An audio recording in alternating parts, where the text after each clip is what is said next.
Pooping out pee, I got the hot mug coming out of my asshole. Pooping on pee, I'm peeing on my poop. I'm making espresso. Pooping on pee, oh yeah, I like drinking, it gives me a jolt. Pooping on pee, I'm peeing on my poop. I'm making espresso. Poop-a-pee, poop-a-da-do, I'm drinking espresso. Yeah, that's it. I like drinking espresso. Welcome to the Garrett and Steve show on this Tuesday. Tuesday. But yesterday we passed on our condolences to Bob Weir. Today it is Scott Adams. More condolences. I wasn't ready for more condolences. No. I didn't get my prep. Wait, he's dead? He's dead. I just saw he was in hospice, about to die. That was quick. Oh, I didn't even see that. Oh, yeah. That was from like today. Nope, dead. Fuck. Yeah. And I have not really many opinions about him, except people that I like seem to like him. Yeah. So I guess I should like him, but I don't know. Never thought Dilbert was funny. Not to shit on the man when he's dead, but it was hilarious. I don't know what you're talking about. I never got it. That Dilbert, he would be in an office and someone would say something and he'd be like, oh, what the hell? I don't. Dry humor. Yeah, is that what it was? I guess it was dry humor. I never read the funny pages. Never? I mean, I've seen them, but yeah, like not something I would consistently ever look at to where I would remember a cartoon from it. Yeah, I used to, when I was in college, get the paper every day, maybe even two papers, because they were 25 cents and 50 cents at the time, and I would just skip over Dilbert. I wouldn't even try. Wow. Yeah. That's insulting. You must be black. This was before his racist comments. Before his coffee mug started getting bigger and bigger. I feel like every picture I saw that guy, he would be holding a mug, and it's bigger than the last time I saw a picture of him where he was holding a mug. By the time he died, he was holding a mug that was like the size of one of those big Gatorade coolers. I think some of them might have been photoshopped. I'll be honest. Probably. Maybe. Who knows? I'm prone to being tricked on the internet. Uh-huh. So it could have been photoshopped, but I think it was a real picture of him drinking out of a mug that was the size of a bucket. He should have done that. Just kept getting a bigger mug every day. This wasn't the thing. Like he would say, he got in trouble in like the last 4 or 5 years, I want to say. Yeah. 2020. And his whole thing was stay away from them. And it was like, well, who's them? Is it, you know who I'm talking about. No, I think and then he would just take an innocuous sip from his mug. We all knew what it meant. And it just meant, I still don't know what it meant. He was just drinking coffee. I really didn't get that part of it. I knew what he meant when he said stay away from them. Yeah, that's what I mean. The coffee mug part, it was just, I don't know. But yeah, I didn't even realize he was in hospice, and just today he passed away. And the big casino. He wrote a letter that his wife read on his podcast about how he now has accepted Jesus Christ as his Lord and Savior just because to hedge his bets. I forget his exact terminology, but it was like, fine, I'll accept Jesus just in case. I get to heaven. And then I don't know if that counts. He was like, if I wake up in heaven, I'll know it's worth it. If not, oh well. You openly say, I'm just taking a gamble here. I don't really care. Then again, I don't know. The Jewish folk have these rules where, God tells them you're not allowed to use electronics or, do any sort of work on the Sabbath. But they find little wheedly ways around it. Yeah. And it's like, well, if he's cool with that, I'm sure he's cool with just the last second. I guess so. At the buzzer. Hey, I believe in God. I love Jesus. Even if his wife wrote it for him. I mean, can't you do that though? Like, don't people besides him, like, don't priests go into hospitals with like people about to die and then they try to convert them at the last second? I don't know if they try to convert them. They give like the last rites. I know that. Oh, they're not trying to like say, here's your last chance to accept Jesus. Last chance. Just sign on the dotted line. I get you into heaven. Okay. You're going to have to give up a few things. No impure thoughts as you die. No coveting your neighbor's wife. But I think I can get you in. There's not many murders on your rap sheet, so I think you can. Not too many of those mortal sins. You'll be fine. You just gotta say it right now before don't die. Just say I love Jesus. I mean, even Seems like what he murderers can, right, accept Jesus right at the end, and they should be able to get in. Technically, I know. I don't know. That seems like then there's just no rule. Like God, there's no rules. Yeah, you can get into heaven after murder. Depends on the type of murder, I guess. Like self-defense murder. Oh, okay. Yeah. Murder in the first degree. You're down by 2 points and you throw your son at the wall. That kind of murder. Oh, in NBA 2K? Yeah, that's, I don't know if that negligent homicide. I don't think, God might be cool with that. Maybe he has rules like here where it's like, oh, that was just kind of like aggressive manslaughter. Yeah. Yeah. 5 years purgatory and a half. And then his letter went on to just like plug the books that he wrote, which is kind of strange. I'm starting to think that the wife who read all this stuff may have written it too. Yeah, and buy his damn book because now the estate's in my name, so any book sales go to me. So he said, buy it. Now that's the thing. I know Did she come out to a pyrotechnic show? No, I actually didn't watch the clip, but I doubt it. I think she was like at his coffee with Scott table and not even sure if she had a mug of coffee. And she should have had a very, very big one today. She should have to hold all her tears. But the thing is, I know he was married and then it ended somehow. And then I thought he married some girl like 30 years younger than him. I don't know how you know any of this. And then like after 2 years, the prenup was up and she divorced him and then took his money, I think. I don't know if he got a third wife. Is there a TMZ for guys who write comic strips? I don't even know how you got this information. You must have Googled scandalous Scott Adams information. Well, in the letter, it brings up his first wife.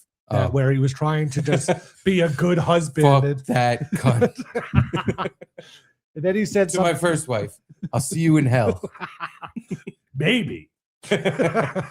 Maybe I'll see you in hell if I go there.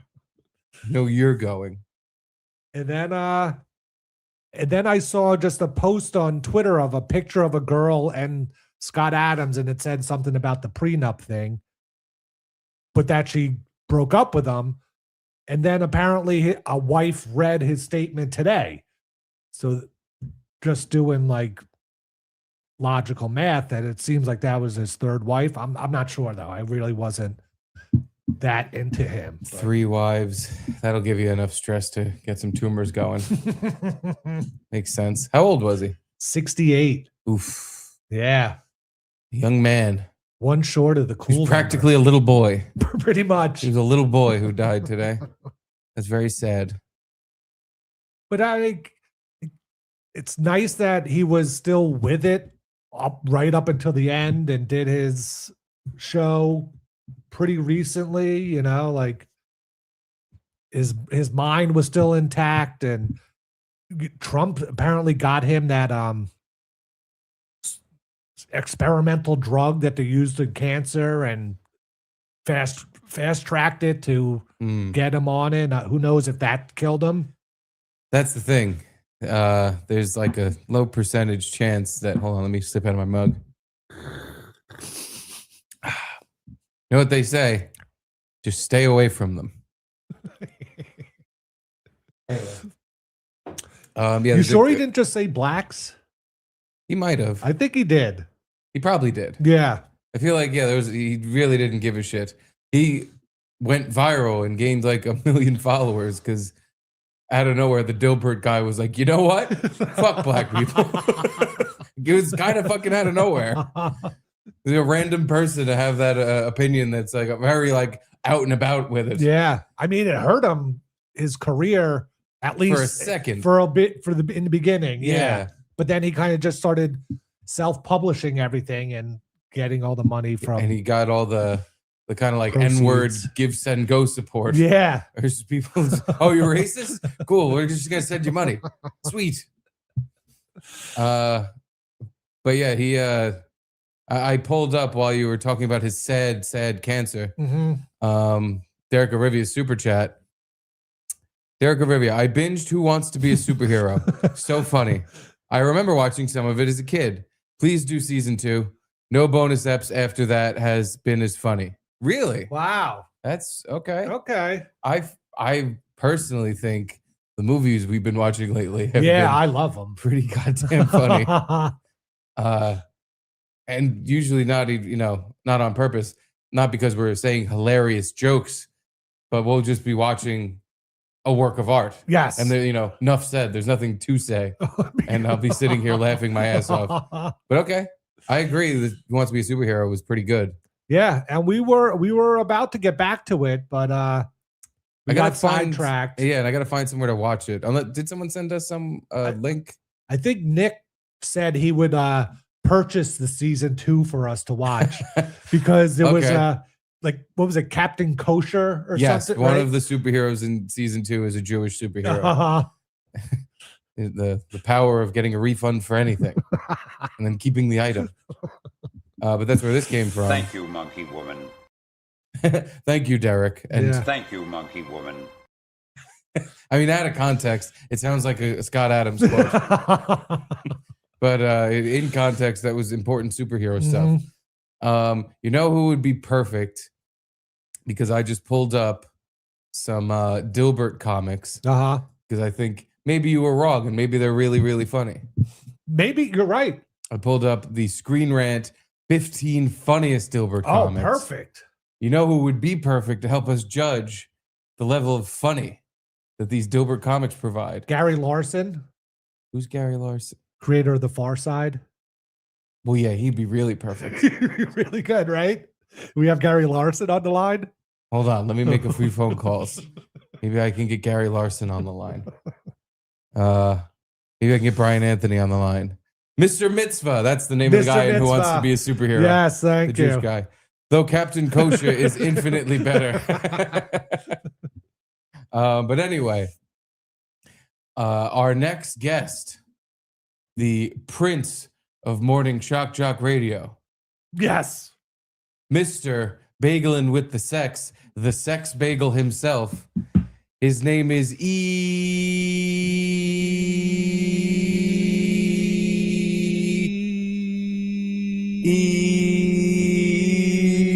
Give him a second. He's got to come back.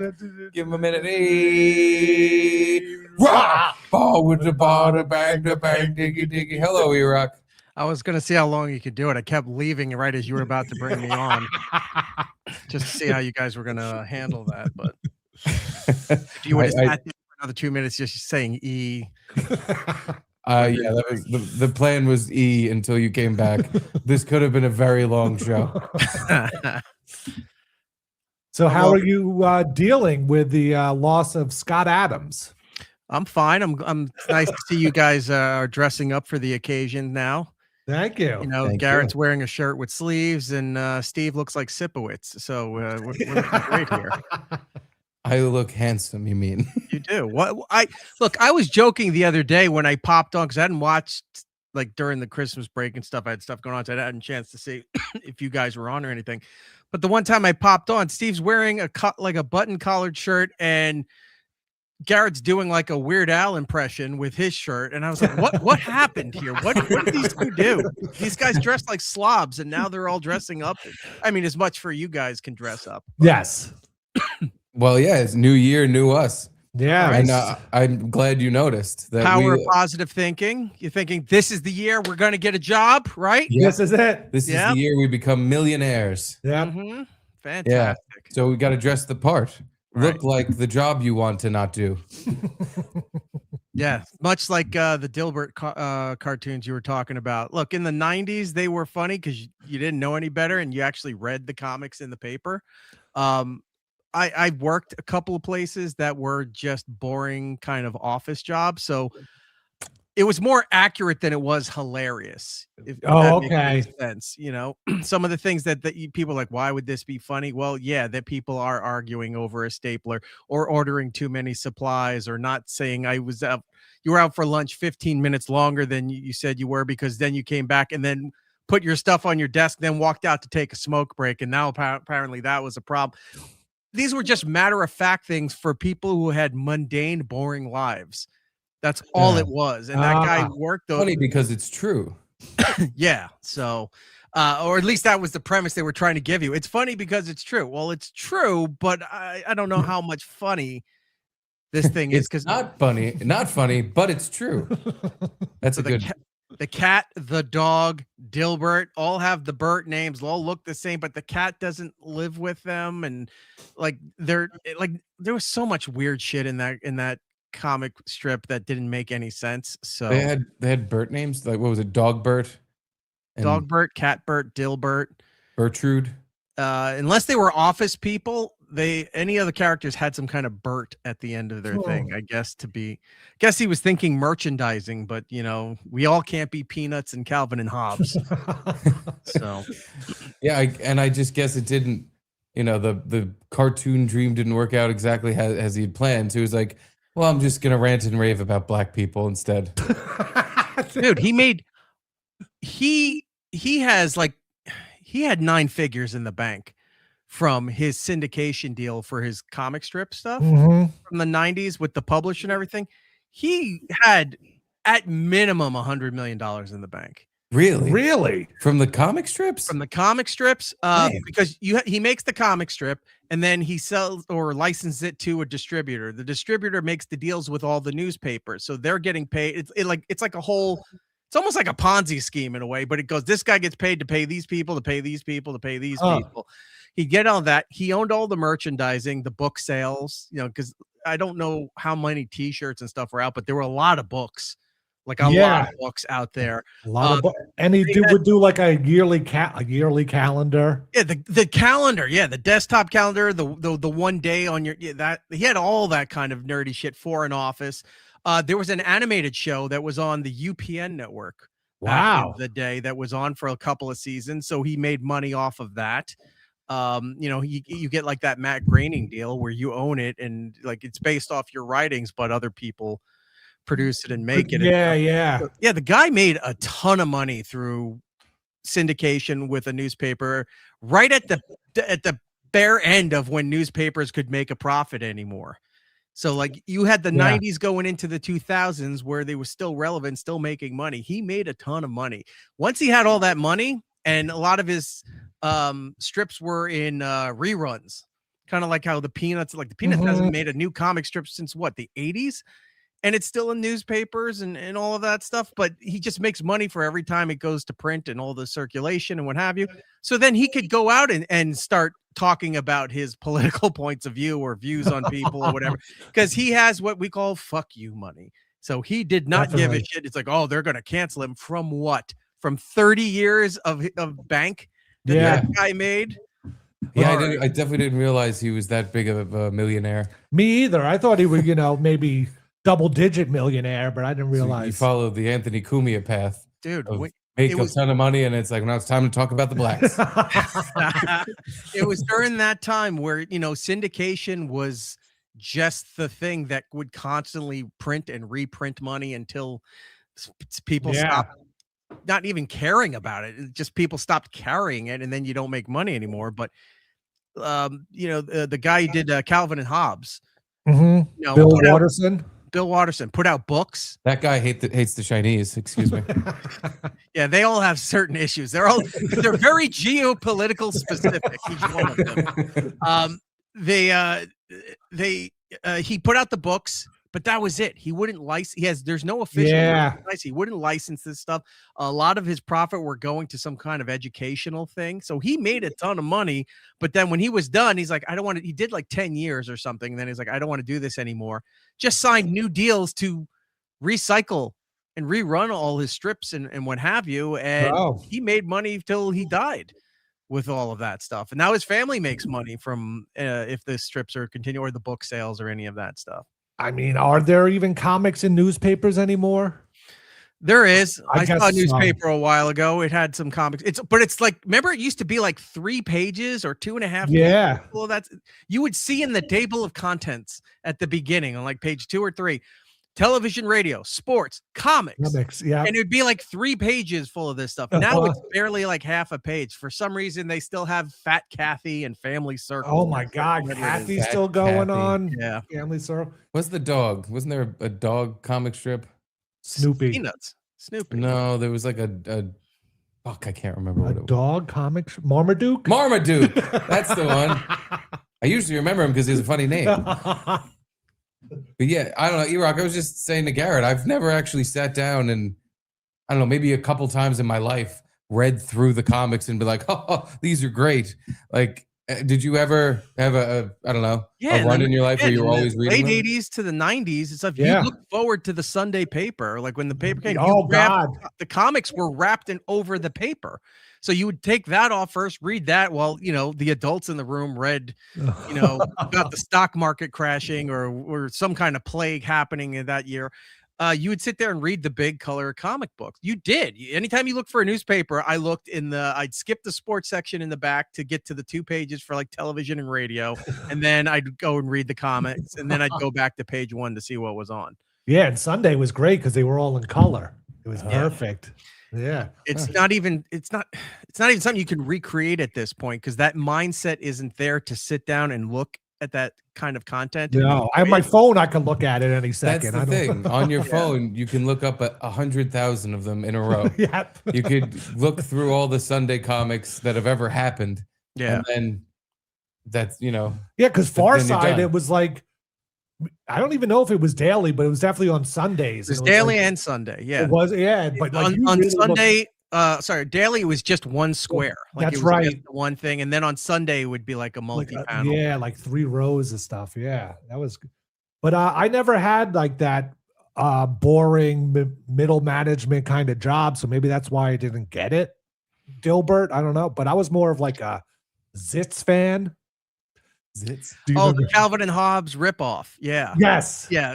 That my dad loved that comic strip. Because he had the books too and everything. That's how I found it. I'm like, what is this? And I'm reading it. I go, this is just Calvin as a teenager. Yep.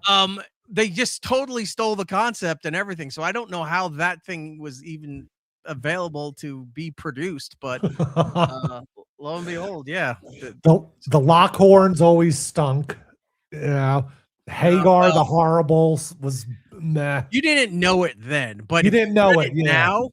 Like Lockhorns, is terrible. But if you read Lockhorns now and Andy Cap now, the amount of Andy Cap was a lot of racism and wife beating and drinking. Wife beating, yeah. And then Lockhorns was a lot of like if Edith and Archie were Peggy and Al Bundy. That's what it was. It was just an older couple shit talking each other. Yeah. If you read it now, I'm sure you'd be like, holy fuck, that's funny. But as a kid, you had no idea what it was. Do you really think you'd be like, holy fuck, that's funny? Because my thing was every time I did look at these comic strips, I never laughed or anything. It's funny from having the mindset or having been there at the time as a kid in the 80s into the 90s, knowing you read it then and didn't really get it. Looking now, that's what's funny. Like, holy shit. It's like watching an old movie and you go, oh my God, look at the shit that the movie sucks, but look at the stuff they got away with. That's funny. It doesn't work now, but the fact, you watch, the implied racism or the goon arming of a broad to get her out of a bar because she's hysterical. You're slapping her like that. You can't, it's not going to translate now, but watching it for the time and you go, okay, for that time, that's insane. That's why it's funny. Yeah. You're not sitting there and it's like, I know we're going to go out tonight, but I'm going to just catch up on the Lockhorns. I'm going to finish up get my Scholastic bookmark with the tassel out of my place and then cozy up by the fire and read it. I think Dagwood's going to eat that sandwich finally in Blondie. Yeah. That giant, like 4-foot sandwich that he put a toothpick with an olive on top. I never understood that. And I'm a sandwich guy. I never got the olive on top of a sandwich. No, it's just for a cartoon. It's just to look like an appealing thing. Mm-hmm. I hate having a toothpick in the sandwich at all. Yes. Because I get it holds it together before you eat it, but if I forget it's in there, I'm going to be in a lot of pain. Club sandwiches are your nemesis. Yes. They always have the toothpick in those, yeah. And no olive. Yeah, but I want the olive. 3 pieces of bread. You at least can understand it. You have the cocktail toothpick in there holding it together. His thing was like 4 feet. It had a fishtail hanging out of one side and a steak bone on the other. It's like there's no way a human being is eating this. Are we supposed to take the olive off the toothpick and put it in the sandwich? I don't know. Maybe it goes with the martini that you don't see him drink. A 1 olive martini, though. What's the point? Another shitty comic, Garfield, stunk. What? Mm-hmm. That would be the only one I'd look for. I think that was the reverse of a lot of the other comic strips where the merchandising and the animated show were bigger than the book itself or the comics itself. Yeah. Comics were there, but like Garfield was always on in the 80s growing up, like Saturday morning cartoons. Then there was like a Garfield and Friends show. Everyone had the fucking Garfield suction cup thing in their car. You know, Garfield had his time. I mean, I think his merchandising was bigger than the actual panels. And was Bill Murray the voice of Garfield in the movie? In one of the movies, yes, because he sounded like the original guy. His name was the original guy. His name was Lorenzo Music, and he was the original voice of Garfield. He was also this is going back. If you ever watched Garfield, A Tale of Two Kitties, or is that might be the sequel? I don't know. I don't know which I didn't know there was a sequel. Oh, there's Garfield the movie, and then there's Garfield, A Tale of Two Kitties. I didn't realize. Garfield with the PH instead of the F. Yeah, that guy was the original voice of Garfield, and then he died. So then when they started doing the movie, they got Bill Murray to do it. And I guess Bill Murray was too expensive, and then they brought other people in who don't sound like Garfield, so it didn't matter at that point because who gives a shit about Garfield? Was John Arbuckle as big of a pussy in the movie as he was in the cartoon? John Arbuckle was real pussy. You got that cat rum shot all over him. Making lasagnas for him. Can you imagine? Oh, just eat the fucking cat food, you fat piece of shit. I'm not making lasagna every single day. You know how annoying that would be? Curb stopping the cat's head into a lasagna pan. Sick of Modi. Just have the dog bite his ass. Wasn't it weird? The lasagna pan that he was always obsessing over seemed to be the box that he would sleep in at night and the litter box. Like that pan covered all 3 bases. I also remember thinking that, when he was done with the lasagna, he would sleep in the pan. Right. Which I've had fantasies of doing ever since I saw Garfield as a kid. Many a time, Steve has awoken inside of his head is inside of a pizza box. Like I don't know what happened, but I'm sure it was delicious. I just want to live in here and eat off this little table. But that was the thing. Like even though I hated all these comics, I still read them every day. Yeah, because you didn't have unless you had actual comic books. Like if you were prone to, in the 80s, comics were, a big boom for comics. But unless your parents took you to a stationery store or a comic book shop or something like that, you didn't have new comics all the time. Yeah. But you'd come home from school and the paper's there because you have a paper. You would just read the paper because it was there. Nowadays, like I look at, I have access to the world's timeline of news feeds from every outlet in the world. And half the time I go, yeah, I can, but I don't give a shit. I'm not. I really don't care what's going on in Zimbabwe today. I'm not really interested. Maybe tomorrow I'll look. Oh, look, here's protesters in Iran. Oh, that was kind of cool. Look at that. There's fucking fireworks going on. Is that the military? All right, I need to go do something else. Yeah. What these 12,000 people died in Iran during the protest? They just started killing. That's what I saw on Twitter. Oof. Yeah, I don't know if it was that high, but I did like the note. I forgot who in their Islamic government sent the notice warning the United States and Israel to not intervene for the human atrocities that are happening. Like it's like the U.S. and Israel better not react to how we're taking out all these protesters here, or else it's going to be we're going to start attacking American soldiers. Oh my God. Go ahead. Try to get near an American soldier now. Unless you're right there next to them, you can't just go to a base and try to get near an American soldier. There's too many other things that are going to wipe you out before you even get near the airspace. Yeah. But they'll try. Erock army, N-word. And they'll send one guy in with just like a bomb vest on and take out 2 soldiers or something to be like, we won. Yeah, but it's by Yeah. accident. Like he was outside, the perimeter. He took out like a security shed, and then some shrapnel killed one person. And you look and you go, it's kind of it's horrible, but it's the weakest way to kill somebody by the way that they approach it. It's not like, hey, they just hang glide into a music festival like that happened a couple years ago. Yeah. Imagine trying to hang glide off a mountain and try to land in some kind of American military base in a foreign country. They're just skeet shooting. It's done. Every time they take one down, a dog pops its head behind the bush holding somebody, laughing, and then disappears. A lot of 80s references on this. Yeah.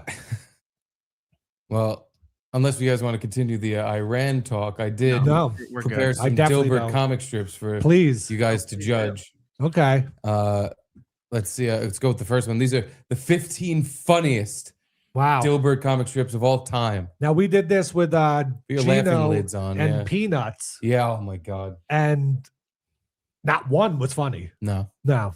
Not even some. They all ranged from complete nonsense to I get it. I get it. It ain't making me laugh, but I get it.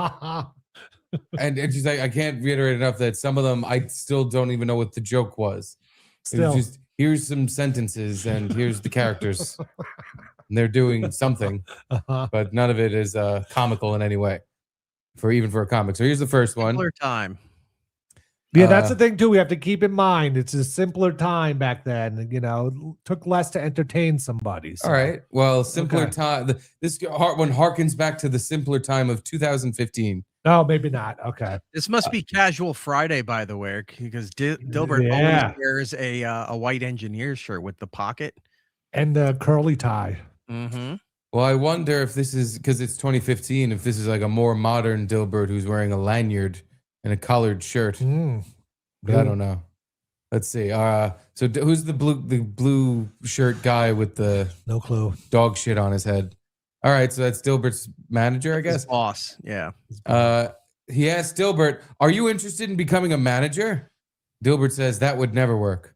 Managers are supposed to hire people who are smarter than they are. That's easy for you, but how would I ever find anyone to hire? I don't understand, said the boss, and that makes you a perfect manager. Okay. I get it. Yeah, I get it. It's a good one. It's a Dilbert's little being, big. Dilbert's being a cunt. I get it. He's being a real dick. Yeah, if you were so smart, Dilbert, why aren't you the manager then? No, well, that's his whole point is that managers are guess. stupid and the peons and the pissants, they're the smart The ones. smart one, yeah. That's how the pissants always feel anyway. All right. And I kind of noticed that nobody laughed out loud when I read that. No, but this is number 15. Okay. Yeah. But he's probably made a few, I don't know, 1,000 of these. I bet back then, if you worked in a cubicle, you live in a very humdrum kind of life. If you saw that, that's something you would print out and hang with a thumbtack in Yes. the fabric wall of your cubicle. You're right. By the way, I think I might have read these in the wrong order, and that was number 1. Well, maybe they go reverse order. Yeah, maybe that was just 1, and number 15 is the one that's a real Yeah, doozy. yeah. All right. I was all right. So number 2 then. Dilbert and that guy he fucking hates again. His manager, who he thinks is a real piece of shit. It's a stupid guy. The manager says, according to the anonymous online employee survey, you don't trust management. What's up with that? And then there's just a panel of silence, nothing. And then the manager says, oh, right. See, it's clever.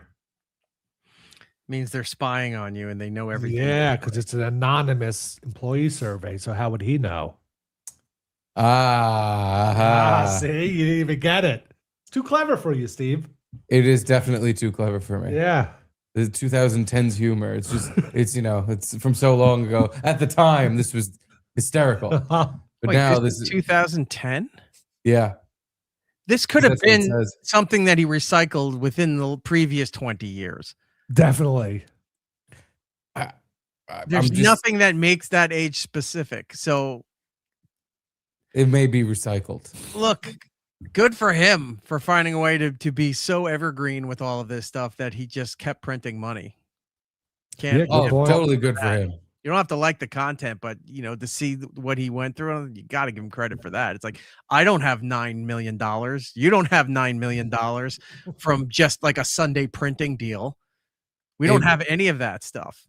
No, Good on him. it just shows you though that what works and what makes money is the most bland possible thing you can create. It should barely be called a creation. It's just something that you've done, and millions of dollars for something that when you read it, you'd have a hard time even cracking a smirk. I mean, it's still let alone laughing at this is Garrett, mind you, this is described as not only funny, the top 15 funniest of all time.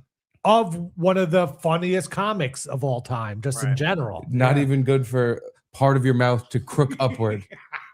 Not even good enough for that. I just looked it up, and according to the internet, it says his net worth was $20 million. Wow. So he spent like $80 million on big coffee mugs. He went through at least a few divorces, I believe. Yeah, that's probably it. Because I remember at one point, this goes back, when my dad was still doing finances and stuff, he'd get up in the morning and watch CNBC. And they had something about, I remember walking into the room and they had something about Scott Adams on there, and he had like $100 million syndication. Oh my God. With the newspapers and everything. This was somewhere in the 90s, late 90s, somewhere in there. So he, at one point, he was making that money. Whether he kept all that money is a different story. But it's like when I don't know, you see some of these contracts for podcasts, and it's like they're making $100 million. Yeah, but they make a certain amount. They got to pay all their people. They got to pay taxes. They got to pay all that stuff. So did they really make the $100 million? No, but. Yeah, did New Heights get signed by Sirius? What's New Heights? Yeah, is it spelled N-U? Travis Kelce and Jason Kelsey's podcast. God.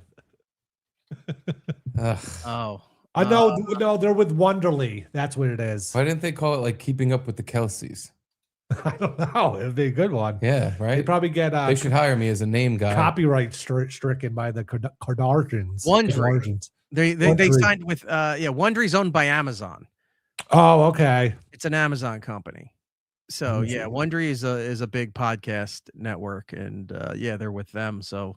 Yeah, Jamie asked me why we didn't sign a $100 million contract with Wondery. I'm asking the same questions here. I think we deserve it. I think we do the right things. Me and my legendary tight end career, you and your center career.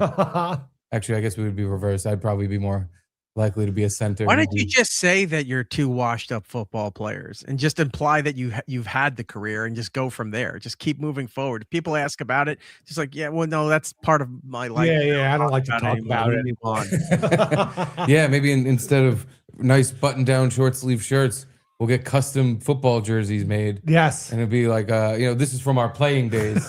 We wear them every show. So just automatically assume a point of success and go from there. Yeah, exactly. That's what we're trying to do with these shirts. I'm a Hall of Fame wide receiver. I used to play for the Titans. Ugh. Tighten up. God. That's why you haven't heard of me. Why pick that team? Because I can't pick like the Chiefs or the Eagles or something. Okay, you'll have heard of the guys on those teams. Yeah. But if I'm like a Hall of Fame receiver from the Browns, that team hasn't made the playoffs in God knows how long, you'd be like, oh, okay, I believe that, because who knows who the fuck exactly who Jerry Jeudy. I can't name another receiver.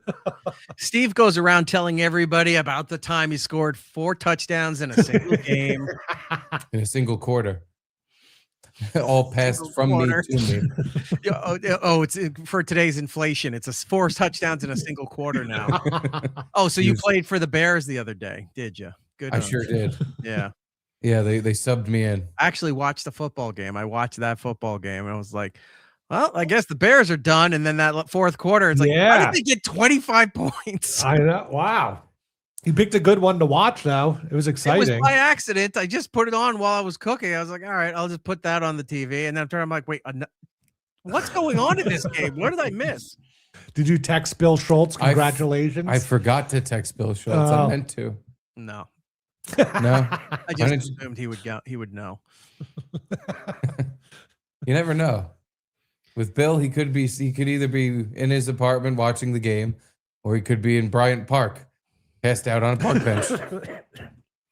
Or he could be sitting out one of those, you know how New York has specific team bars all around the city. He could be just sitting outside looking in because he can't afford to sit there at the bar. So he's just sitting there and kind of watching it from the streets. He's sitting on the spikes that they used to keep the pigeons off. You know, low opinion of Bill, but here was the last known photo of the man. Bull at work. You can't knock a guy for making a living, you know? Yeah. He's making that face at you for your comments. He had to tell guys he pulled the old work whistle for everybody to take 15 so we could turn around and do this. Good on him. Yeah, but he always has money for booze, so I'm thinking he was inside the Bears bar watching the game. Probably. Yeah. I don't know. We're gonna have to call him. Well, we will ask him. Where were you getting drunk watching the game? Were you getting drunk at home, or were you getting drunk at a bar? He was sipping off the drinks when someone's like, I'm just going to go to the bathroom. I'll be right back. He'd lean over, chug the glass, put it back down, go to the other end of the bar. I'll never forget one of my favorite Bill Bum memories. It was when there was a bottle of, it was either Jameson or some other like fancy whiskey. I know what you're going to say. That was in the studio. I'm pretty sure someone bought it for Gina. Which, to be fair, that him and Bill are interchangeable. Wherever the whiskey ends up, it doesn't matter. Just throw it in the trough. One of them will slurp it up. But Bill decided to help himself to a little whiskey. What he said he did was he poured himself a shot. Now, the shot he poured was in a pint glass. Yeah, not big, but like the Guinness glass that he had that he always drank his beer out of. Big Guinness glass. He basically finished off a bottle of whiskey by filling it up to the brim. And then did it like a shot? No. I think he sipped it. He went to go to Bryant Park and hang out it was summertime and just hang out. But then the best part is he screws the cap back on and puts it down the table. And there was a quarter of an inch. A fingernail of whiskey left. It's like, why not just finish it off? Someone, I think Gino was like, what the fuck? Why did you didn't leave us any? He was like, oh, I left a lot. I left a bunch there. But I just like picturing him walking all the way to Bryant Park with a fucking pint glass full of whiskey that was filled to the brim, and he had to like balance it all the way to the park. The trick is not to look at the glass. You just keep walking. That's the trick. Either way, good for him and the Bears. It's impressive and sad at the same time. You know, like he's filling up that whole glass. And had he just went boom and pounded it like a shot from the pint glass, God. It's like, all right, Bill, I'm going to go to the ATM. I'm going to give you $50. That's where legends are made. Yeah. Yeah. It's like you've earned that. Bill's a great drunk though, because no matter he is how like shit faced I've ever seen him, he's just like laughing and having a good time. He never like gets out of line really. When I went on the walking tour, he took Jamie and I out to kind of a dive bar right afterward. And, we paid for the tickets and everything. He's like, oh, I'll buy you a drink. And then he just like starts getting drunk and then just like, I feel bad you guys paid for my tickets, and starts like trying to give me money and stick money like in my wallet. And I'm like, no, bills are. I get home. He had secretly stuck like $40 in my back pocket. And I like went to wash my pants, and all of a sudden I'm checking the pockets and there's like $40 or $50 in there. Like, oh, thanks, Bill. I mean, I appreciate it. Bill, how am I supposed to wash these pants while there's dirty money in here? The hell?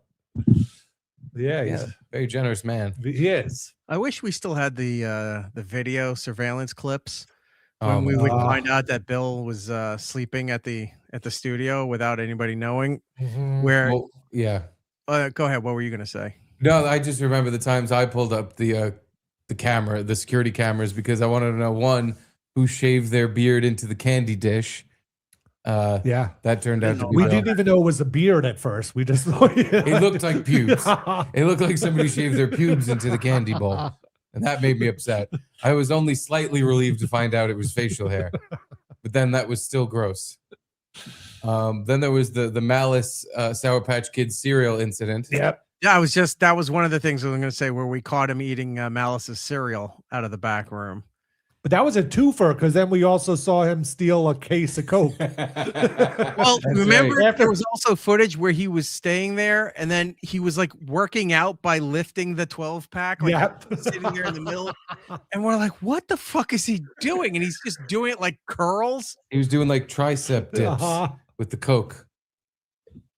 Staying in shape. There was another video, but I can't remember what it was now. There's like a third thing that I looked through the surveillance. I was like, oh, it was Bill. Yeah. I know what you're saying, but I can't remember what it is. Damn it. Me and my stupid shit brain can't think of nothing. Was it the Cap and the Gap thing? Cap and the Gap thing. Remember? You guys were freaking out because somebody moved all and cleaned up all the caps or something. Oh, that was me. That was Garrett. Yeah. No, it was also me. Oh, okay. Yeah. Because for a while you kept going on. It's like, who moved all this stuff? Who there? And I just didn't say a word because I didn't know it was a thing. They were just laying all over the floor. And I was like, all right, somebody's got to clean this up. So I just picked them up off the floor, put them in one of the glasses, and the ones that were on the windowsill, I put them in the glasses. Had no idea. And then all of a sudden it became a thing like, who moved it? You ruined the game. And I was just like, I'm not saying a word because I thought I was doing the right thing. Let's just see how long this goes. And then it never came out who did it. And yeah, that was me. That was basically as if someone went to Madison Square Garden and took down the banners from all the rafters and said, oh, what are these dirty old championship banners doing here? Yeah. Who cares? Yeah, those were marks. Those are marks of a champion. Well, every Cap in the Gap down the banners because the other banners are laying all over the floor where sitting. So it's like, oh, I picked those up. Might as well take those ones down too. So and when you go to rise a banner, it doesn't hit another banner that's already up on the rafters and fall down. If you put up another banner and it knocks the other banner out, that means the new banner stays. Okay. That's just how it goes. I mean, there was that. There's the people in that back window where people would be smoking and peeing into the center courtyard out of the compound studios, just pissing out the side of the building. I'm man enough to admit I did both of those things. Yeah, I definitely peed out that window a few times. I know you told me. That's when because I knew the smoke. Anytime we tried to vacuum, you would see ashes and stuff out there. But I think Garrett at one point he goes, "Oh yeah," he goes, "We pee out there too." I was like, what? It was like, the perfect height window. It was like knee level window. Someone, I got to get a key and go all the way to the bathroom, and Garrett told me one time, and he's like, "You see that walkway over there? It's like sometimes we try to aim for that." I'm like, all right, guys, whatever you want to do. You just drape the curtain around yourself because there was like a full size, ceiling to floor curtain. You just drape that in your high, so people will just see your little feet sticking out of the bottom of the curtain, and you're peeing out the window. And yeah, it was really fun to do. And there was at one point they were doing construction down there. In the little area below the building. Just hope they wouldn't look up. It would atomize once a king, you went feel down a drop or two, like, is it raining? And then a stream just sparks right down into your face. It's like you said, I don't know, and you can't do that on television. It just that was a big spaz on Opie and Anthony thing where he was walking back from lunch or something and water from an air conditioner dripped on him, but he swore it was people peeing off the roofs and hitting him. And he was just so adamant about it. And they ribbed him for that one a lot. Maybe it was pee. How do you know? Yeah, I forgot about that. Because if you pee off a roof, once it gets down to ground level, it's fine particles. It doesn't stay in the stream. It's not like the stream just stays connected and goes down. Off the 40th floor, it's already the wind already took it, and it's everywhere else. Yeah. We weren't that high up though. If you peed out the window from where compound was, the 9th floor, it wouldn't be mist. It would be liquid, and it would hit you. Okay, all right. Yeah, you're right. It wouldn't have been as concentrated as when expelled from you, but I think the spastic. You feel it. Yeah, you're talking. Yeah. You're walking around 57th Street. There's no like balconies or anything anywhere. Nothing. Yeah, and every building's 50 stories high. But yeah, one time in the front, emergency exit where people used to smoke too. Yeah. It's funny because I would catch people from other offices smoking in there. Oh yeah. And I would get mad. Like, what are you doing? Where are the degenerates on the floor? We smoke in the goddamn emergency exits. You go back to your fucking office. Oh, I don't know if you remember one time I was in there smoking and I look across the way at some guy in his office that's just looking at porn. Yeah. Yes, but it wasn't just that one time. There'd be times where Luby would be over where you guys were in that other area, and she's like, "You got to look," and you would look into that other office building across the street, and you'd see what's on there. Yeah, that guy was looking at porn a lot. And it was one of those offices next to the hotel across the street, right? Yeah. I just can't imagine looking at that much porn and not jacking off because I recorded him the time I saw him. Yeah, I remember. And he hands at his sides. He did not at any point reach for the he was screen recording weapon. it to take it for the ride home. It was like he was just watching it and enjoying it. Oh, my favorite TV show, porn. I'm a big fan of this actress. I follow all her work. He was even scrolling through it, like to get to his favorite parts. And it's, are you writing this down so when you get home, you know exactly where to go work up? He skips the little casual give and take conversation, the walking to the room. He just jumps where they first meet, and then all of a sudden it's hardcore. Like none of this slow undressing, passionate kissing up the knees to the thigh. None of that stuff. It just goes, oh, she's here. Boom, right into her ass. I just want to know what that guy did, like what his job was. Maybe he was like a porn reviewer. Possibly. Maybe we're like, haha, we caught you. And he's like, caught me what? This is what I do. Yeah, now, was that across the street from the Swank magazine offices? Was that the office building that was also like a radio studio? It was some kind of studio, maybe not radio, but they had a TriCaster in it. Yeah, I could see a board for a TriCaster, but that was a couple floors down, so I don't know if they were related at all. Probably not then. Yeah, I think the jerk off hut was a different company. Maybe he was producing a podcast just like we were, and he was showing that on screen. Yeah, maybe, I never jerked off once when we played all that. Across the street was a hardcore liberal podcast service where all these people come in there screaming about the right and religious zealots. Oh God! Yeah, it was the exact opposite of what our the exact opposite of In Hot Water. But the one thing they held in common was they showed gay porn. Whereas on In Hot Water, it was funny. They were showing gay porn to celebrate it. Yes. Like, oh, look how beautiful it is. It was empowering. It was empowering on their show. We watched that trailer for Pillion yesterday, and Jamie's like, you got to look up the press photos from that show, from that movie. That Skarsgård guy, Alexander Skarsgård, yeah, he was in Generation Kill. He's a good. I like that guy, and he's not gay, yet he shows up to the press. I don't know, man. Oh yeah, that fucking trailer we watched, he was acting pretty goddamn gay. I don't know how good an actor you can be. But the hallway says he's not gay. She seems upset about it. He shows up to the press releases or whatever they are, the whatever they're called, in a sleeveless tuxedo. Oh my. This guy looks pretty gay. Hold on, are there more? Let me get. It did terrible at the box office. Really? It made 1.5 million. Oh my God. Pillion. Yeah, I guess that's I never heard of this movie. Straight guy. Same. They, for all the headlines that include these photos, they should include straight guy Alexander Skarsgård's kinky red carpet look sets the internet ablaze again. It looks like he has boobs. Dude's ripped. Look at those. He's shredded. Yeah, here's the description I have for the movie. A romantic. Hey guys, here's comedy. The description, Erock. Gay guys fuck. Well, one gay guy converts another. Probably. It says romantic black comedy drama film. Stars Harry Milling as a timid gay man and Alexander Skarsgård as enigmatic biker who starts a BDSM relationship. That's already enough for me never to see this movie. Yes. Yeah, it looked horrendous. Doesn't intrigue you? We watched the trailer and there wasn't even like a storyline or anything, at least revealed in the trailer. And it was just him bossing around his bottom.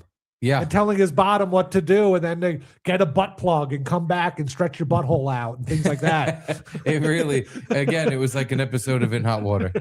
It didn't seem like a movie or like, a Golden Globe nominated movie. But it was It seemed champion. like a gay porn podcast. It was champion at the Cannes Film Festival, where it won for best screenplay. Of course. It's pronounced con. Cans are what food comes in. Nope, calling it Cannes. What's he doing to that? I hope the dog didn't have to do anything gross. I wouldn't include him in a movie like that. You're going to get a sequel to John Wick. Who fucked my dog? Stop fucking my dog. Pillion. Yeah, I can't wait to see that. Yeah. After I'm done watching the gay guy hockey show. Have you heard of that one? Heated Rivalry? Yeah. I didn't until I saw some of your show last night. And I was just in there, oh no, I shan't be watching this. I'll go back to watching the new season of Shoresy. What's that? Shoresy is a fantastic hockey show. It's a spin-off of Letterkenny. If you're familiar with that, it's a Canadian comedy show. Uh-huh. There was a character on there called Shoresy for all those seasons. You heard him, but you never saw him because Shoresy was played by the same guy who was the lead on that show. So that, you would just hear him, you'd never see him. They did a spin-off, and then it was all about Bush League Canadian hockey. And he's this guy, he just goes out there, he drinks, he screams, he taunts and makes fun of people, and then just beats the shit out of them on the ice the entire time. Yeah, it's a very fun show. Like an homage to Slapstick or Slapshot? It's better. It's better than that. Better than Slapshot. It's very crass. It's very fucked up, but it's very fun. And they all play hockey, and the cast actually goes out as the cast from the show and does charity hockey tours around the United States and Canada. So the Shoresy team does play in real life against lower league teams or college teams or something like that for charities and stuff. But they all play hockey. It's a Canadian, Canada-made show. Yeah, Canada. Wow, okay. Here, Garrett, do you want to watch the trailer for Gay Shoresy? Gay Shoresy, yeah. Final showcasing the two most talked about prospects in the world. Canada's Shane Hollander. I wanted to. Oh, they're not Russian. They're Canadian. And Russian Ilya Rozanov. Oh, one of them's Russian. That's why I thought. Awesome player to watch. Yes. Very good at hockey. The best, probably. Will we seeing each other a lot? Yeah, Boston and Montreal play against each other often. Was this about Ovechkin and Sidney Crosby? Are there They any gay hockey players? None that have said it publicly. Yeah. Ты с кем-то сейчас встречаешься? Yeah. So what's my name gonna be? Даже не с Джейн? Dream. Вы уже несколько лет переписываетесь. Я думала, может быть, это что-то серьезное или... This is such a bad. Well, I don't understand who the audience is for. No. Like, if you want to watch a hockey How much show, pressure do you feel? you then want to watch a guy getting blown in the shower by another guy. Like, oh, who's like, I need two things in my TV show. Especially hockey. It's like such a specific fandom. Yeah. And none of them are really like football. I could kind of see because there's so many people like football that there's got to be gay guys that like football. But I don't really think of many gay guys that are hockey fans. I'm sure they exist. I'm sure there's gay guys that love hockey. But all 15 of them really that are worth making an entire HBO show for? Or that's the narrative, you know. It's like there's gay people in everything, so that has to be the front and center. It's like, why are you so obsessed with people being gay? Then why are you so obsessed that gay people have to be gay? Everything, in every property that you put out there, it has to be known. The story has to somehow build around the fact that this person's relationship or gender or sex or all of these things, and then you go, I don't want to see that. Well, then you're the problem for not wanting to see that. It's like there's been plenty of times where there's been a gay character in something and you're like, okay, but it didn't fucking derail the rest of the story. It's fine to watch. Yeah, it's part of the story, not the story. But wait, you said you don't want to see this? You don't like this? Two dudes giving each other a smooch? I'm trying to report your show for copyright right now. I'm tired of seeing this. It's 100% made for women who are like want to see two men bang, whether they're straight or gay, and are like, oh, maybe this will make me like hockey. Oh, You think it's okay. there's women who want to 100%. get into hockey? This is They're selling so much merch for girls that are like, I'm here for the sexual tension, and it's like hockey logos on it and stuff. That's 100% what it's for. Wow. There are girls going to games that are like holding up signs that are like, please kiss. Like, What the fuck? You're kidding. no, it's like a real thing. sign. Yeah. And in they the keep, show like, or at real hockey games? no, in real hockey Real games. hockey And they games. keep playing the really gay tattoo song. All the things you said, all the things you said. And they keep playing them at hockey games. Oh my god. Huh. So this is like the reverse of those guys throwing dildos on the court at the WNBA. Yes, Now chicks are going to hockey games like, 100%. come on, I want to see you guys butt fuck. This was another smutty series that women were reading, and they made it a show. Oh. So it's the trash novels that your mom used to get on the impulse line at the supermarket. 100%. It's that version for women for this hockey thing. Yeah, Yes, 100%. it's Fabio It's in 100% a for hockey women. outfit. Yeah. All right, we got to start a new thing. If they're going to take hockey away from us, then we got to start just like in Detroit, they throw the octopus out on the ice there. Bring back the green dildos. If the NFL is not going to allow it, start throwing them at the Mighty Ducks games, some of the lesser teams that no one's going to give a shit about. Yeah, let's get some manliness back in hockey. Or how about a Butt TV plug. show? Anything you can get at a discount from Adam and Eve, from all those podcasts, just throw it out on the ice and like, this is what you're going to get if you keep going down this path. But how about a TV show where they do the inverse of this? And again, they use the WNBA, but it's a chick who wants to have straight sex. Whoa. That'd be insane. And they just keep like that trailer. It would be trailers of her just kissing a guy. And like, No, but why not make a WNBA show with the hot chicks make out all the time? yeah. So And then like, guys do go to the some games. scissoring. Yeah, guys go to the games with big novelty scissors. So like the Gross, Garrett. the big taunt from the audience, like in the wrestling fans when they're holding up the signs at the WNBA, is such and such kisses dudes, she bangs bros, and they're like, "Fuck you, get him out of here." That's a terrible thing to say about somebody. This just in from the foyer from Jamie. The show was #1 on Netflix. Netflix lick. That's the lesbian Netflix one. Netflix licks. I mean, I'm sure it was. I don't know what to, No, all right. Let's clean this up. Find the trailer for Shoresy season 1. Please That play was the that trailer there. for Let's Shoresy. cleanse this place and get back to some normality here if we can. All right, I can find Shoresy. I'm pretty sure I watched an episode of that, and if I'm remembering correctly, it was like the humor was very, which I normally like. The humor was very like high school. The guy's pooping. Like the show opens with the guy taking a shit. Okay. And I thought I would love it, but I was just like, yeah, I don't know. For some reason, it like wasn't making me laugh. Huh. That's his pregame ritual too, because he's like the team captain, and he won't address the team unless he's sitting. He goes and takes a shit, and then he makes the other people bring all the team members into the locker room. So he's just talking to them from the stall while he's taking a shit to rally them up to get them to fight and go out on the ice.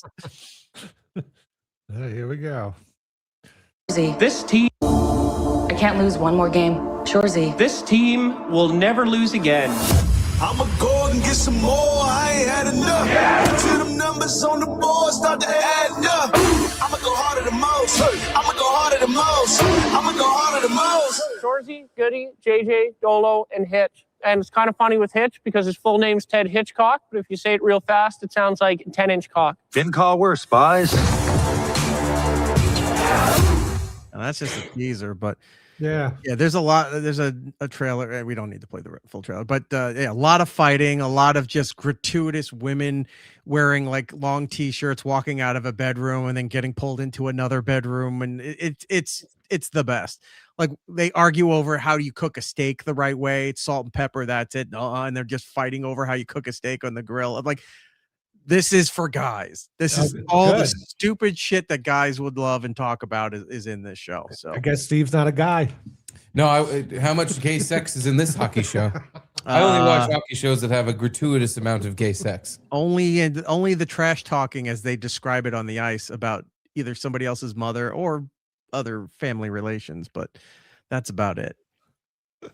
Yeah, well, in my favorite Netflix hockey show, they trash talk, and the guy will be like, "You're gay," and he'll be like, "I know, so are you, right?" And then they start kissing. He told you were gay. It's what, but you are too. No, man, it's all about you. You're gay. I'm fucking you in the butt. No, you're gay. I'm fucking you in the dick with my butt. Yeah, but I said it first. No, you're gay.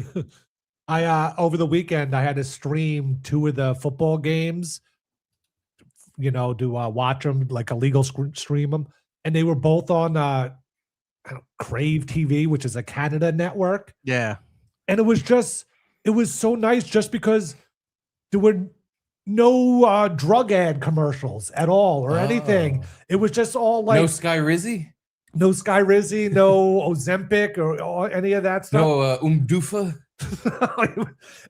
The only thing that was kind of weird was there was a bunch of like sports promos that were all promoting women and women could do this. It was like all women centric, which is fine, but it was very Canadian kind of thing. And then the other thing was just like shows they would be premiering on Crave TV, and it's like only on Crave, but it's like shows that are everywhere. But I guess you could only get it on Crave in Canada or whatever. Only on Crave TV. We finally got season 5 of The Office. That's what it is. Yeah. It was like some Patrick Duffy show that's been around for a while. The Trader with Alan Cummings, some reality show. Well, because a lot of those shows are American, they have network specific broadcast in the United States. Like that's an NBC show, that's an ABC show. They don't have that in Canada, so they license it to a station or a network there. Yeah. It says only on Crave. Yeah, The Office, but that's the only place to get that in Canada. If you're watching on television, that used to mean something. The last 5 years, it's like you see stuff there. It's like Monday on ABC. Nope, I'll just watch it on Hulu and Disney Plus. I'm not going to sit there and set a DVR or watch regular television. I can just stream it online on my phone or while I'm working or whatever. But that's how it goes. They get the rights in their country to specific networks. Yeah. There was a time Doctor Who would be on in Canada, but it was on a channel called Space TV. Okay. And all the Makes imaging sense. and everything. So I'm thinking like this is like a NASA channel, it has something to do with astronomy or anything. Yeah. No, it's just the graphics and the name, but then it had just it didn't just have like Star Trek and other sci-fi. I mean, it kind had of some sci-fi stuff on there, but it had But other not shit on there too. specifically. I'm like, yeah.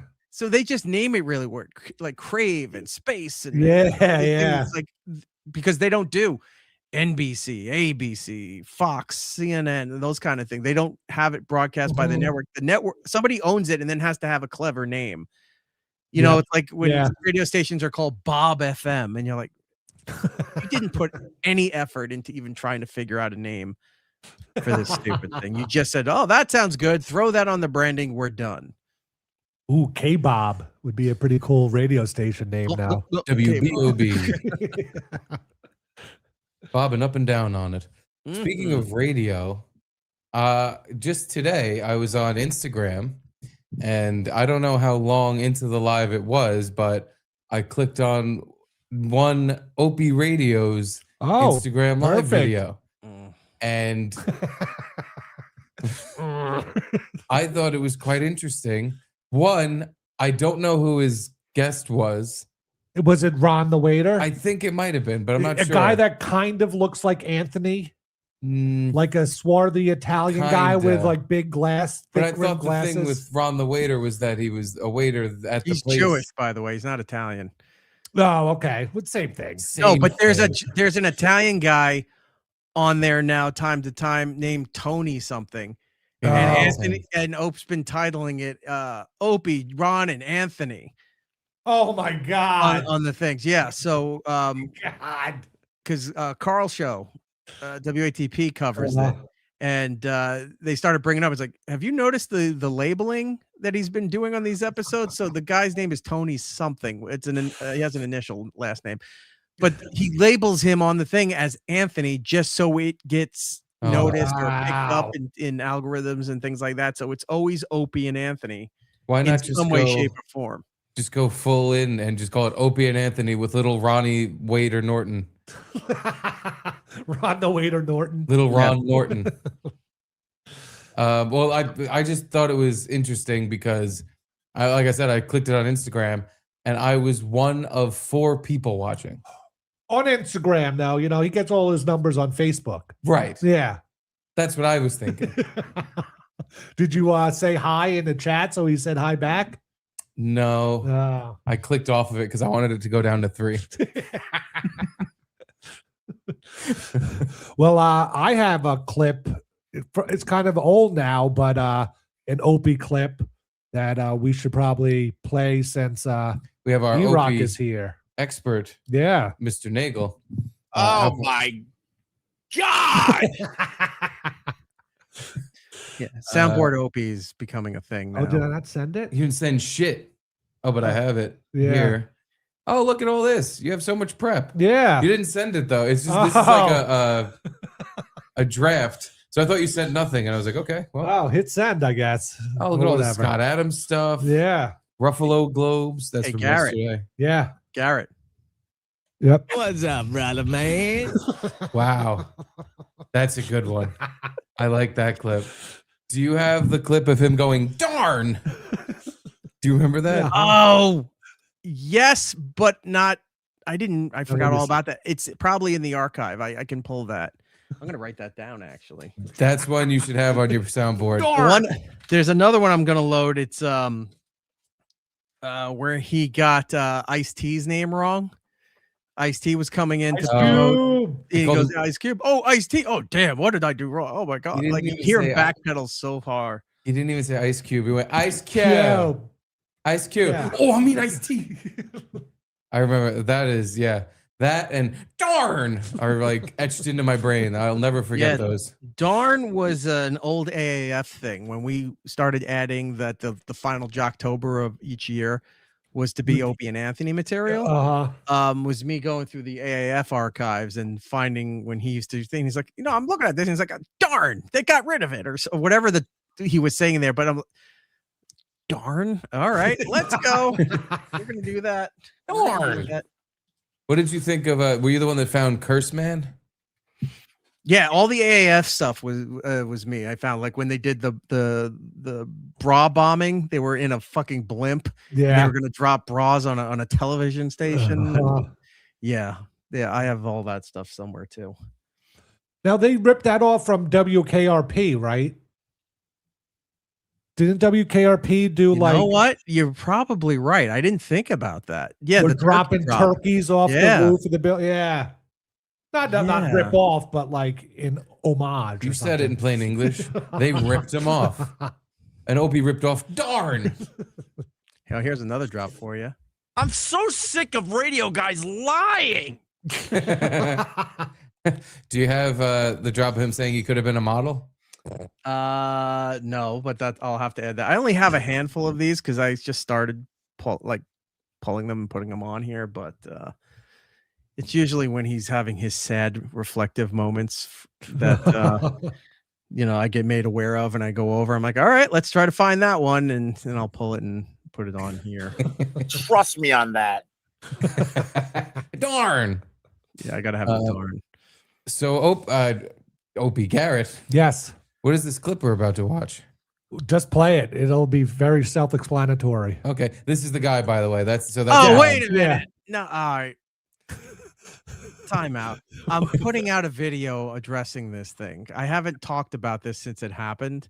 Oh, okay. I'm gonna put out a whole thing because there's a lot to explain with this. So I'm not gonna tell you everything. All right. I'm saving it for myself. I'm usually not like that, but yeah. Well, this is a little teaser trailer for your episode. I will say that he does something in here that he leaves on screen for the rest of the time. And that was better than anything else I could have said. I'm just going to say that. Okay. All right. We'll play a little bit and we'll see how it goes. Okay. Oh, they did. Can I point out this loser? This is Erock. He used to be a producer of. So, all right away.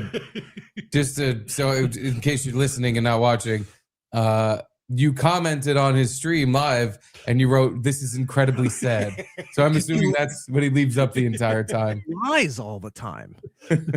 He constantly lies, or it's not even revisionist history, because he loves saying, "Oh, it's all revisionist history." When it's against him, it's revisionist history. But when he's saying it, it's hard, pure facts. I forgot what this was that led me to do this. I never interact with him, especially on a show. I don't do this. But this particular day, I was up early. I'm in the kitchen. I just was flipping through YouTube and I saw that he was on. So I put it on. I'm getting the kids' stuff ready for school. So I'm just, packing stuff, making breakfast, whatever. And this comes on and he said something and I stopped and I'm watching this. I don't know why, but I lost my filter on this thing. I got so fucking mad that I wrote this, and then it leads to the next thing. The Opie and Anthony show, and he drank the Kool-Aid, and now he's in Anthony's camp, and he's now with the cool kids. Erock, you're with the cool kids now, are ya?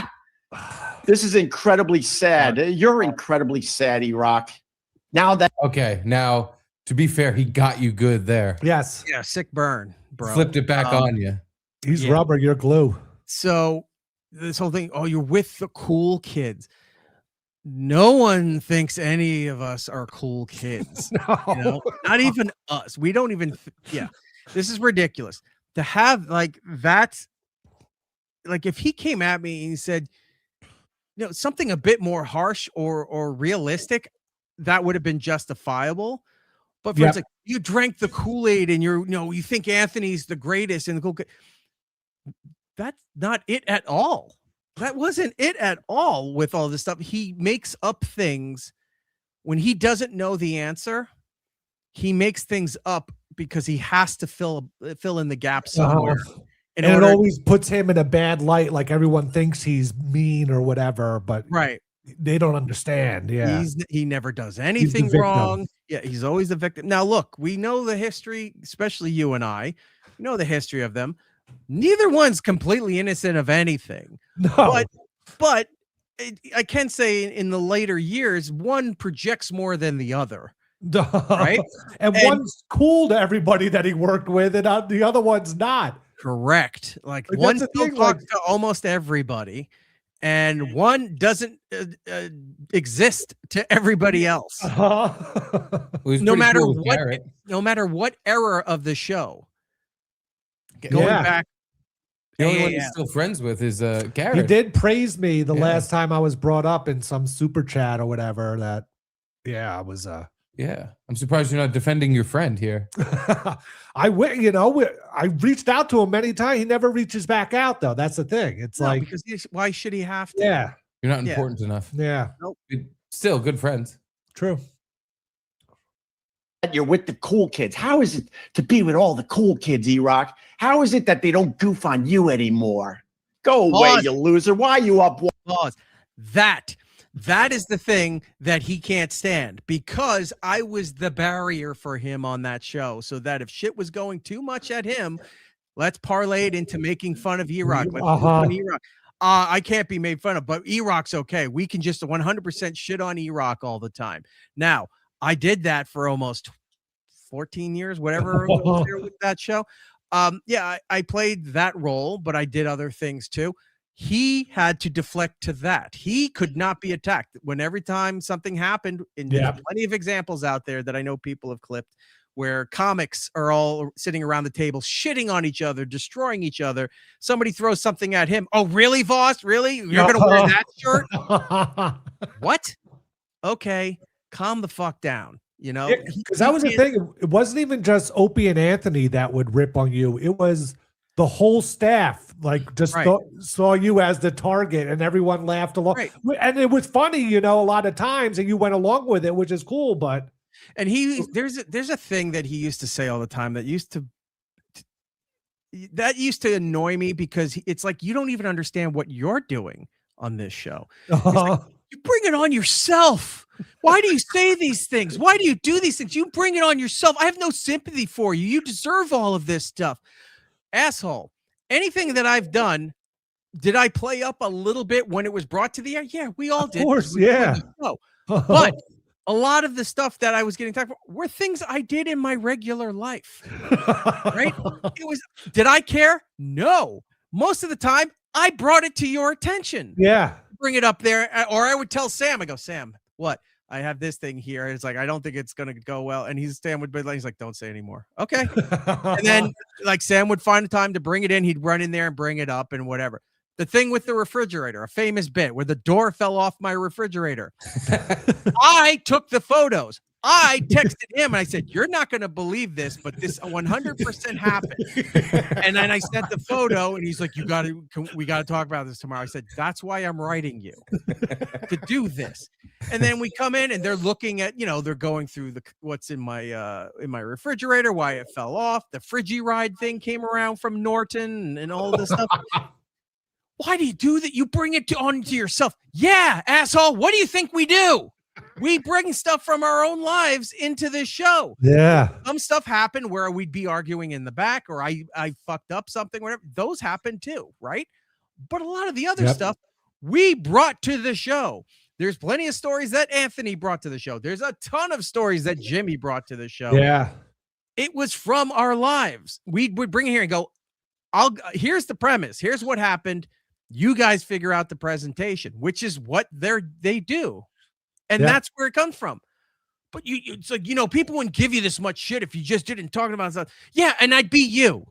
Nobody would want to talk to me. Nobody would want to be involved in this stuff. They like that I brought something in there. I'm not sitting there like, oh, Erock's desperate for attention. No, shit happens to me around my life, and I bring those stories to you. It's like, you want to talk about it? If not, it's fine. I'm not looking to go on the air unless you want to talk about this. And that's what happened. How did the fridge door get? I assume in a state of absolute hangriness, you just ripped it off. No, I was in my office in my apartment, and that fridge was there before I got into that apartment. So who knows how old it was. And I'm just sitting in there. It's in the mid-afternoon. I'm on the computer doing something, and I just hear this bang, and I'm like, what the fuck was that? Oh, shit. Wow. It just so fell off. Yeah, and I walk into the kitchen, and there it is laying on the floor. The hinge ripped out the side of the refrigerator. And I was like, I can't not bring this to the show. I have to talk about it. So I took photos. I had everything. It was there. You did it to yourself. Yeah, I did it to myself. Too many condiments in the door of the fridge. You did it to that's yourself. what it was. You heard the bit. Good on you. Yeah, it was. There was a lot of salad dressings, a lot of different condiments. There's a lot of stuff in there. I like selection and options. And there's a foot-long sub. Right. In the door of the fridge. So these things would happen in my real life, whatever. I'd bring it to the show, or things that were accidentally caught, because somebody, a lot of the times either Sam has interns spying on everybody, or, something, you said something on the phone, you did whatever, you fell in the hallway, that gets brought up to the show and have you. Sam really had it out for you. Because I was content. Yeah. Oh, yeah. No, it's not like I didn't understand it. Yeah. I can imagine being Erock and being like, can you fuck off like once? Every goddamn thing I do gets brought to the air, and it's like, look what Erock did. Well, it was Steve for a lot of it until Steve was gone. And then, a lot more was on me because we did things. We lived lives. We didn't care.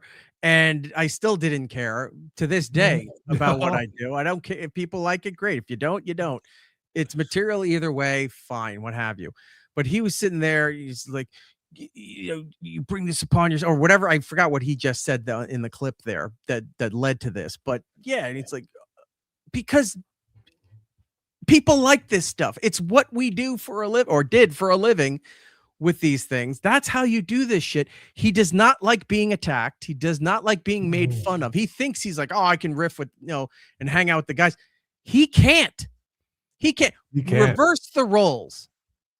For all those years you've heard me on that show and you hear all the bits about me.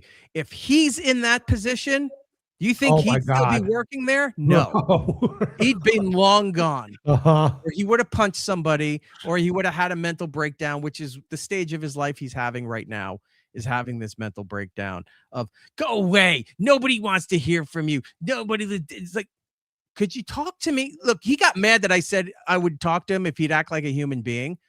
He doesn't even speak like a human being anymore. He speaks as a character. Oh my, yeah, all that.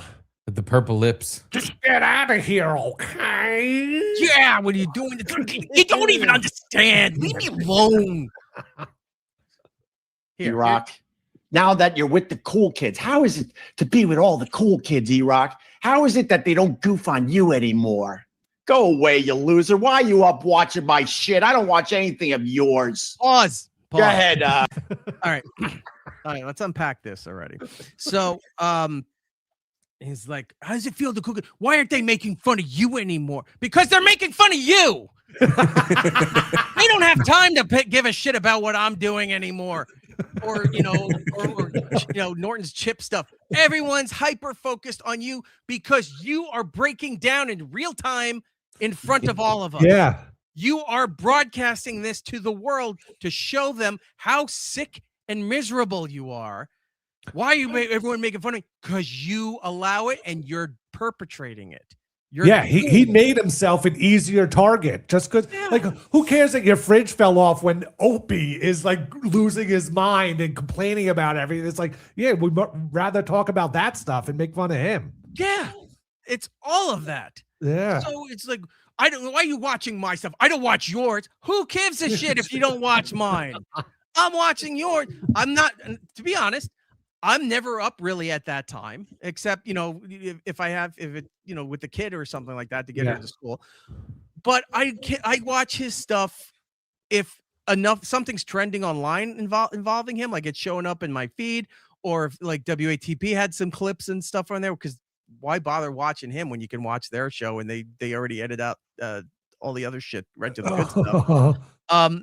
That's where we see it. So yeah, I'm not sitting there watching his show. I don't watch your show. So what? A lot of people don't watch my show, but I still do it. Even less watch your show and you still do it. So what do you want? What kind of insult is that to me? It's like, well, I don't watch your thing, so you shouldn't watch my thing. You fucking girl. What is wrong with you? Well, we haven't even gotten to the big event though. No. Clip. The big event. He's going. Hey, a-hole, you started with. No, I didn't start with you. You're not even a thought in my life. Let me do what We're I all a should have thought done in your life, ago. asshole. We're all still working. My God, the chat's going nuts. Hold on, I got to pick him off. All right, pause. Goodbye. So at this point, he blocked me from the chat, right? And that I snapped. I know better. I know better.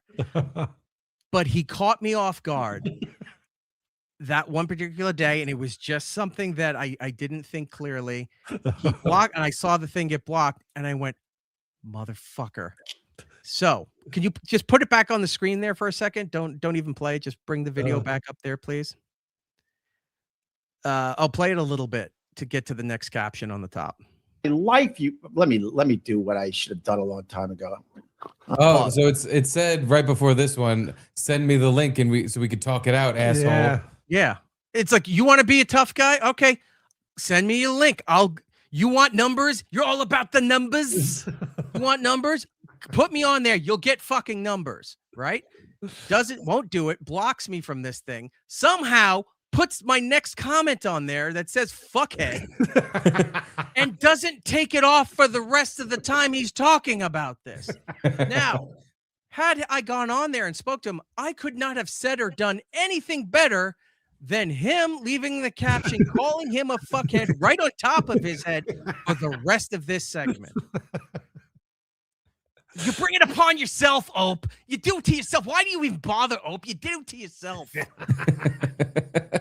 He probably didn't want to have you on because Ron, the waiter, would have been uncomfortable. No, Ron would have been saying like, who's this guy? What's going on here?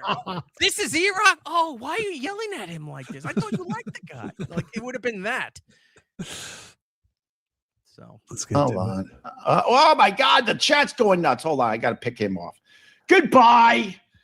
Wait. Hello, dude. Stop watching my shit. Who gives a crap what I do? Who gives a crap, Erik? Do you feel good that you're part of the cool club now? You were so butthurt. Who gives a crap? What? You started this shit. What did I do, Erik? What did I do to you, Erik? You want to know what you did to me? It's laid out on a video, all proven with your text, tweets, all of this shit. You started it years ago when you walked out at Sirius XM being an asshole. Then you did shit at Westwood 1. And then Wait. What did I do at Westwood 1? Really? Yeah, what did I do? Tim Sabian hired me to produce your No, he didn't. You're delusional. I didn't want anything to do with you after I left Sirius XM because you weren't buying into the new show. What show? You weren't doing. I wasn't buying it. Yeah, he knew because I would sit in that other room. There would be times he fully ignored all of us, Paul, Lewis, and myself. And I just would sit there. I disconnect the camera. I turn and Garrett, you know the secondary studio that I sat in, right? Turn the camera off, turn the lights off, so he couldn't see me. It's like you don't want us to exist to work this show. Boom, boom. The other guys hung in the office. I sat in there waiting just for the cue to go to commercial. I didn't participate. I didn't bring clips up. I didn't do any of that shit. Well, he's not on board with all this stuff. Why should I be? You gave us no incentive and no reason to be a part of this stuff. We were only there because they moved us off of Jim and Sam and the channel and all that stuff to him because they had to have somebody to work with him. They didn't ask us. We were just told we are working on his show. And we all said, it's like, well, we don't really want to do that. And they said, well, then we have no other option. So, all right, well, I don't want to lose that, so we'll do that. And then he would hang out in the corner of the floors behind the studios. He wouldn't come to the office. He wouldn't go over prep. He wouldn't go over anything. He would sit in the corner in a chair in a hallway by himself and wait for the other guys to show up. Then they'd go in and they were all having their oh, we're so funny, right? We're so funny. You're funny, right? Yeah, I'm funny, right? What I said was funny. Yeah, you were funny. That whole fucking show every day. They would walk out, never talk to us. We got to the point where we weren't even doing the prep. We'd print out one new article, put it on the stack in there, and all it was old articles for weeks. We did no prep because he was not looking at anything. He would not contribute to anything, so that's what he was going to get. And this whole thing here, where it's like, oh, you're with the cool kids, and you that, and it's like you weren't you weren't in on the whole show. There was no show to be in on. You were being a self-righteous asshole. And he was stuck in this delusion that this was the newest thing. This was better than Opie and Anthony. Look, I understand you can't continue Opie and Anthony, but do an Opie show. Do something. Yeah. He did nothing. He regressed and just sat there. It's like, well, we're all just going to sit there and talk. The Westwood thing I'll get into on my video, but when he's like, I didn't even think of you. Tim Sabian didn't hire you. I went back. I found the emails. I found the meeting schedules that were in place. I found all of this stuff. I found the discussion of where the show I was supposed to be working on that they took me off of because Tim wanted me there to help and control what he was doing. And then, no, I don't want him. I was told Ope said he did not want me on the show when they took me and moved me. And Tim, you know, hopefully Tim would say the same thing, but Tim knew that. I said, Tim, I'll work with him. We all have to sit down somewhere. Let's go to dinner or whatever, sit down and talk some things. Cause I hadn't talked to him maybe a year and a half at that point from when he walked out of Sirius. And Tim agreed. Everyone agreed. All the management there, they're like, yeah, we should do this. Wouldn't do it. Wouldn't talk to me. Wouldn't acknowledge. They went with some other shithead that was, overproducing his show, who got so pissed off at Ope because Ope wanted this. I want these clips. I want this kind of thing here. I want this pause. Here, take this, make it smoke. That was the other thing. Go, just, make it smoke. Make it smoke. It's like, wait, what smoke? Your shitty conversation where Carl's laughing at you. You think he's laughing at your joke, but he's laughing at you about how ridiculous that it is that he's getting paid by you to sit here and do this. How are you going to make that smoke? Make it smoke. Does all of this. Yeah. Does all this shit here. He's like, I didn't want you. Well, I have everything else, and I'll put that in the video to show you that. Like, here's my meetings. Here's where they were talking about this. Here's all this other stuff here. Here's where I made it smoke. And I know for a fact one of the other producers, he contacted them with a deal. He's like, we want to hire you part-time to leave Sirius to come over here. Why? Why? Look, say what you want about Sirius XM. They paid, if you know, wherever you were, they paid pretty well. You had great benefits. You had a lot of stuff there. Why would they leave a full-time job for a show that was just starting out and looks like it had some traction to go part-time to your twice a week podcast that you were just walking around Manhattan? You know, noises. People love podcast noises. Hey, doggy.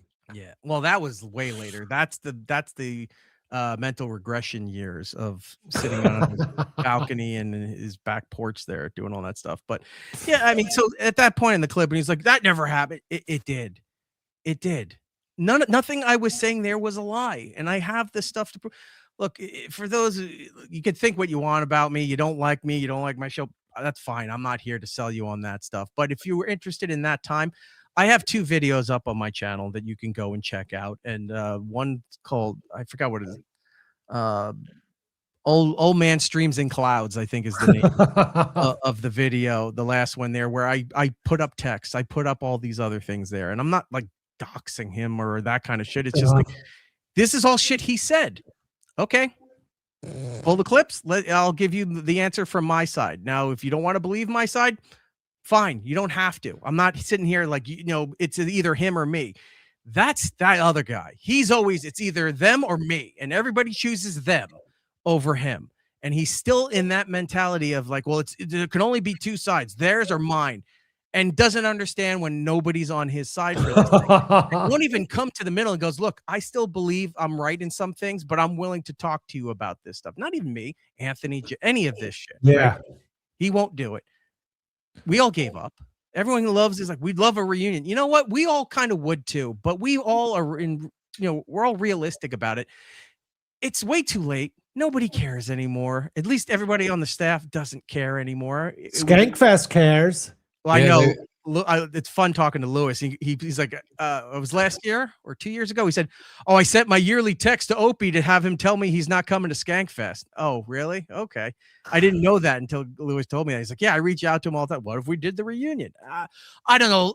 I think Lewis told me one of the texts he got was a typical Opie. He's like, I need some time to think on it or something like, remember when he used to say stuff like that?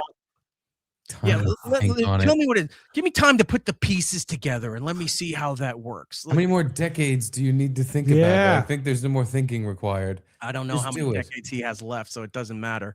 It's just not going to happen. But they tried again this year, you know, on Twitter, not like a official meeting or anything. But and Anthony said he was down. And this time, Anthony on Twitter was like, he's like, I'd do it. Yeah. Well, just because Anthony wasn't invited to Skankfest and he felt bad. He was like, any way to get back in. Yeah. To the good graces. He did also tweet something about like, what does a guy have to do to get invited to Skankfest? Yeah. Let's keep going. Taking a break. All right. Let's hear some more. The show I was doing with Carl and Vic, you weren't buying into it. So when I moved to Westwood and I was thinking of getting a producer, your name didn't even come up. You're delusional. It wasn't even a conversation. It wasn't a conversation, Erik. Erik, your name never came up to produce the Westwood One show. I didn't stop you. You think he's talking over young Erik because you can't hear half the stuff I'm telling him. Yeah, exactly. So as long as they can't hear what you're saying, what he's saying is the only truth. He's drowning me out so that because it's this way he can control it. Yeah. If there was a link and I came on there, he can't control unless he kicked me off. He can't control what I'm saying, how I'm saying by putting it on speakerphone and then it was started up here. Now it's down here. And then so he could talk into his microphone or whatever and yell over it so that because you know how speakerphone is. If you talk, it suppresses what the other person's saying. That's what he was doing. So you couldn't hear what I said. He has to be right. Goodbye. You know, and getting a job over there. And I absolutely did not. And I'm not going to watch and I'm not going to watch your dumb video where you trash me. Go have a good life and leave me alone. I don't even know what you do.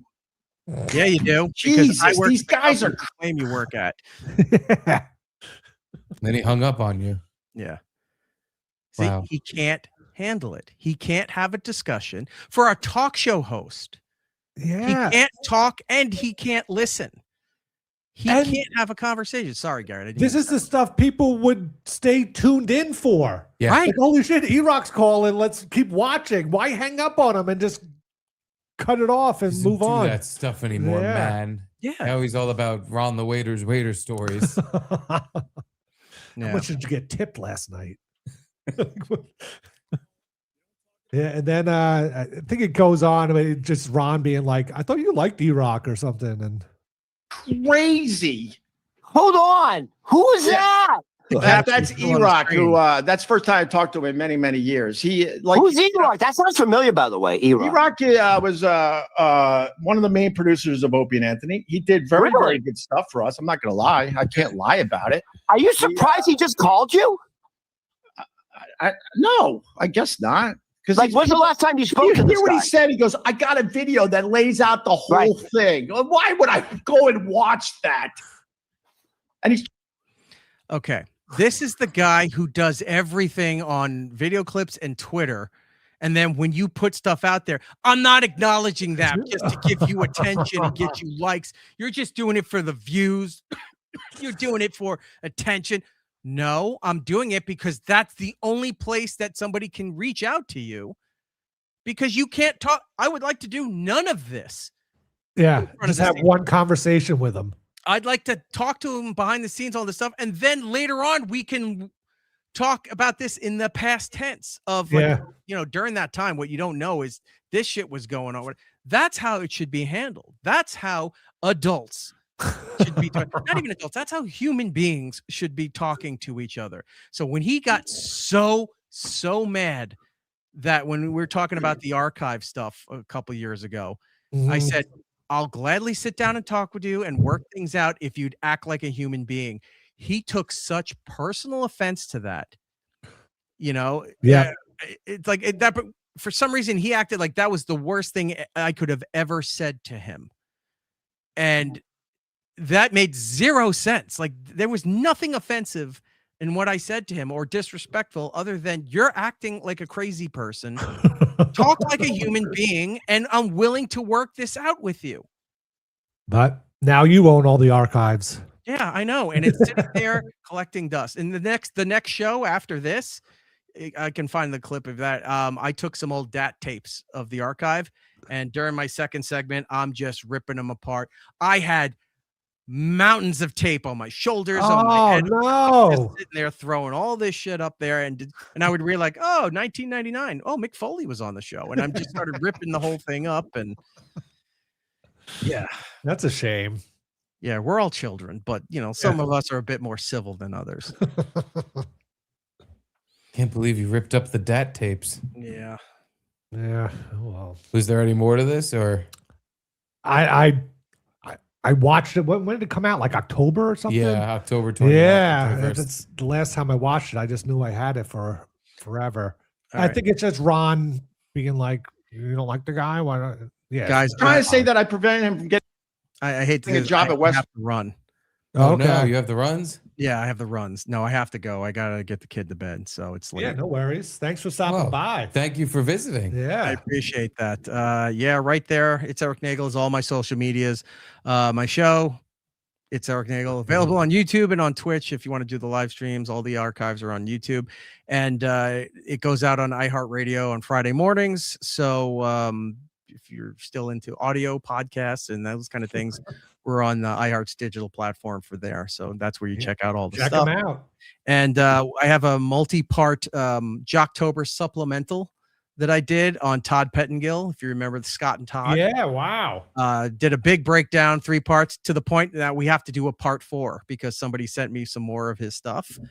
And I got a tree on my house. Yeah, apparently he put out CDs and tried to being a serious singer. So I have his music CDs, so we're gonna have to review those as well because it's just all kinds of horrible. Oh, so I yeah, hear go that. check out the Todd Pettengill stuff. Yeah, on our it sounds channel, awesome. and there's a lot of good things. Cool. Thanks for stopping by, Erock. Yeah, thanks for coming. Mr. White says, heard Erock needs to go. Do your plugs. There you go. Thank you, Mr. White. I appreciate that. All right. Take care, everybody. Later, Erock. Love you guys. Talk to you later. It's great hearing from you. And there he is. Mr. Erik Nagel. Always good from hearing from Erock. Yeah. I'm only upset because I see you have in your prep here the 6 best new snacks hitting grocery store shelves. I didn't know when to wrap up the Opie thing because I know that's fun talking. Uh-huh. But I really wanted to get to that. I'm now disappointed. Can we at least look at the we can look at them, I guess. best I'll snacks allow it. coming to and I'm sorry to the super chats. I was also going to do those at the end. I didn't know he had a hard out. Look at this. Look how sweaty I got talking to Erock. Jesus Christ. Erock makes me perspire. Him talking all that stuff about Opie really got me all ramped up. No, you know what it is? I drank coffee, not coffee, but like a highly caffeinated beverage. And boy, does that make me sweat. Makes me sweat and poop. Ooh, look at that. And I'm all out of sweat. No, I'm probably not all out. This is gonna go. This is gonna go down to my down to my waist.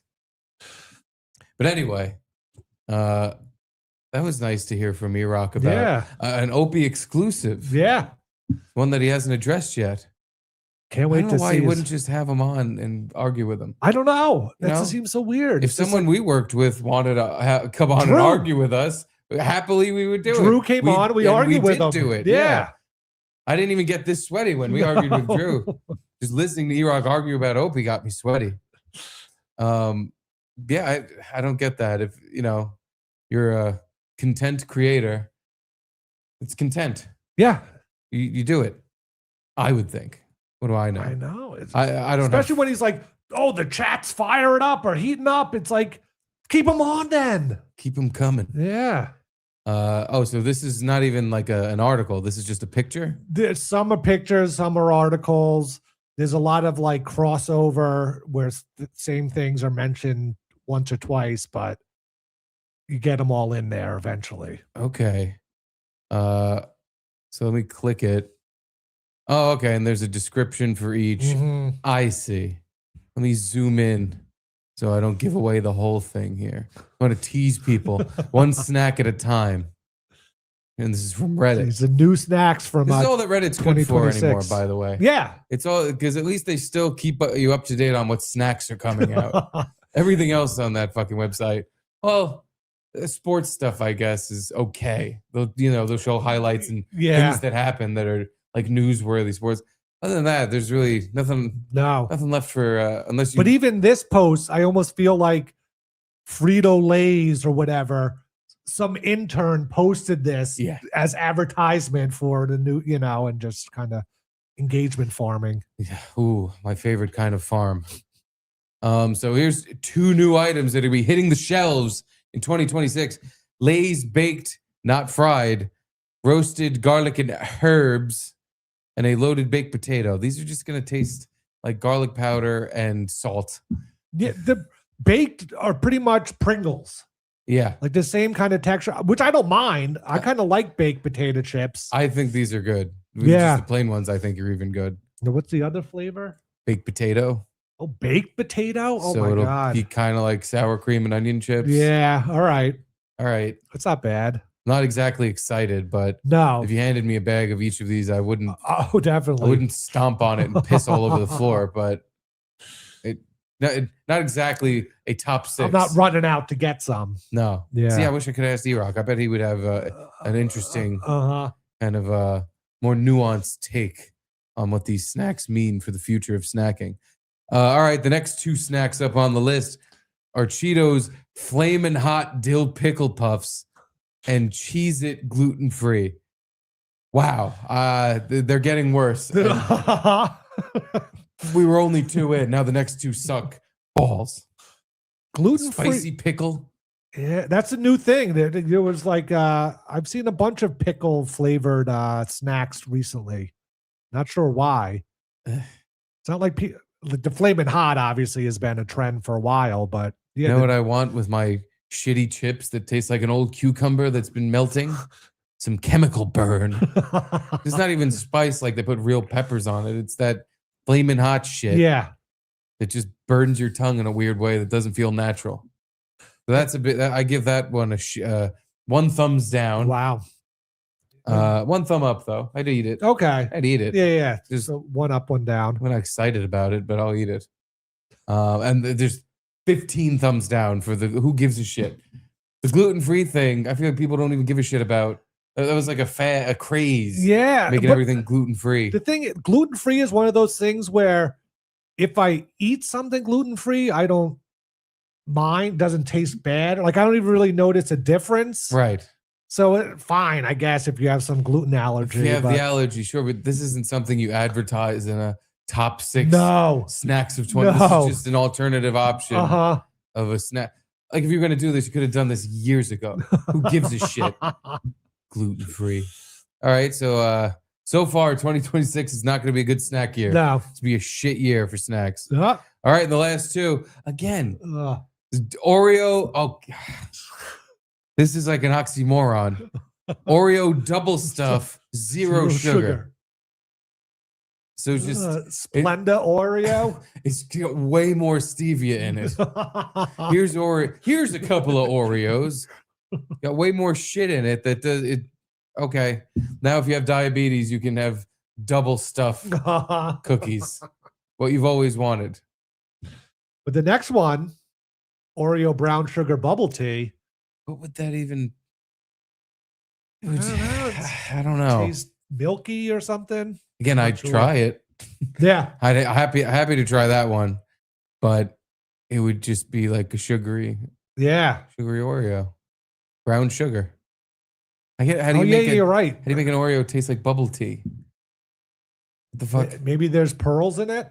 Ooh, tapioca pearls. I'll drop some pearls in that it. though. Hmm. I gotta pee.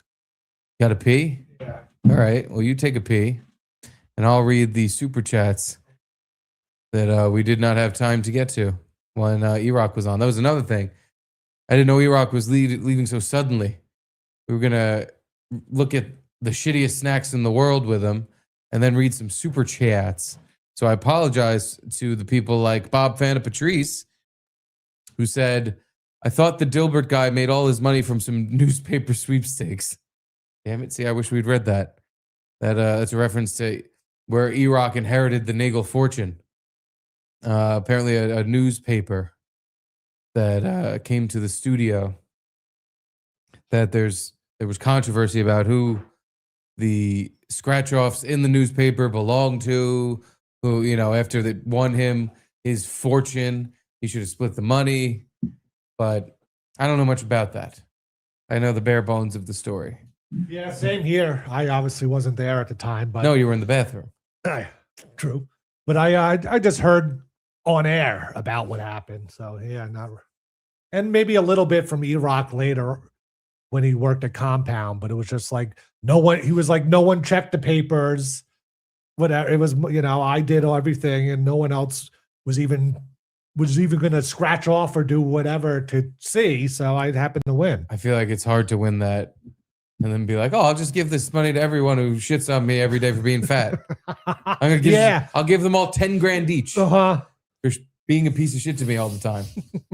No, fuck it. I see why you would keep it. I also see why if you worked in the office, you'd be like, wow, fuck you, asshole. God damn, I wish I'd taken the paper. I'd be the inheritant of the Nagel fortune. Instead, it's Mr. Nagel. God damn it. But anyway, then there's St. Rager. Thank you, Bob Fanta Patrice. Hi, Erik. Oh, you pretend to be Erock. Okay. Hey, he's stranger. The Friday before the black woman stole from Compound Media, someone stole Amazon packages I had delivered there. I thought it was what encouraged her again. I don't know I didn't realize packages had gotten stolen. Me either. But that was during the lockdowns. So maybe it was delivered and put outside the front door and then someone took it. Even though I love Bill, I'm just imagining Bill stealing all the packages. Being like, oh my God, someone stole our packages. Bill was the Compound Media raccoon.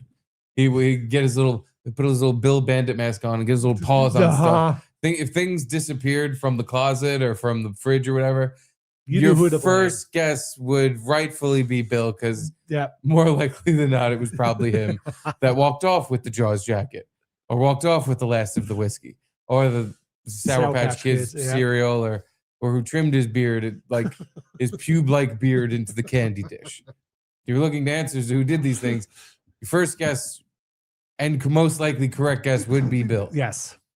So yeah, maybe say Rachel, maybe we're blaming this black woman who stole on a different day in error. Maybe it was old Bill Schultz. Who knows? Old pilfering Bill. Yeah, we'll never know now. Never Sorry, know. though, stranger. Security footage is long gone. Here's Chris Baldessano at Subdivisions. This $4.75 goes to Erock. You both can split the last quarter. Just kidding. Good stuff. Love when the old office gets back together. Thanks, Chris. Us too. Yeah. Gotta have Erock on more often if he's not too busy. Yeah. I'd love we could sit here and just gab with I Erock all know. day. Talk about Opie, talk about gay hockey players, Dilbert cartoons. Anything, yeah.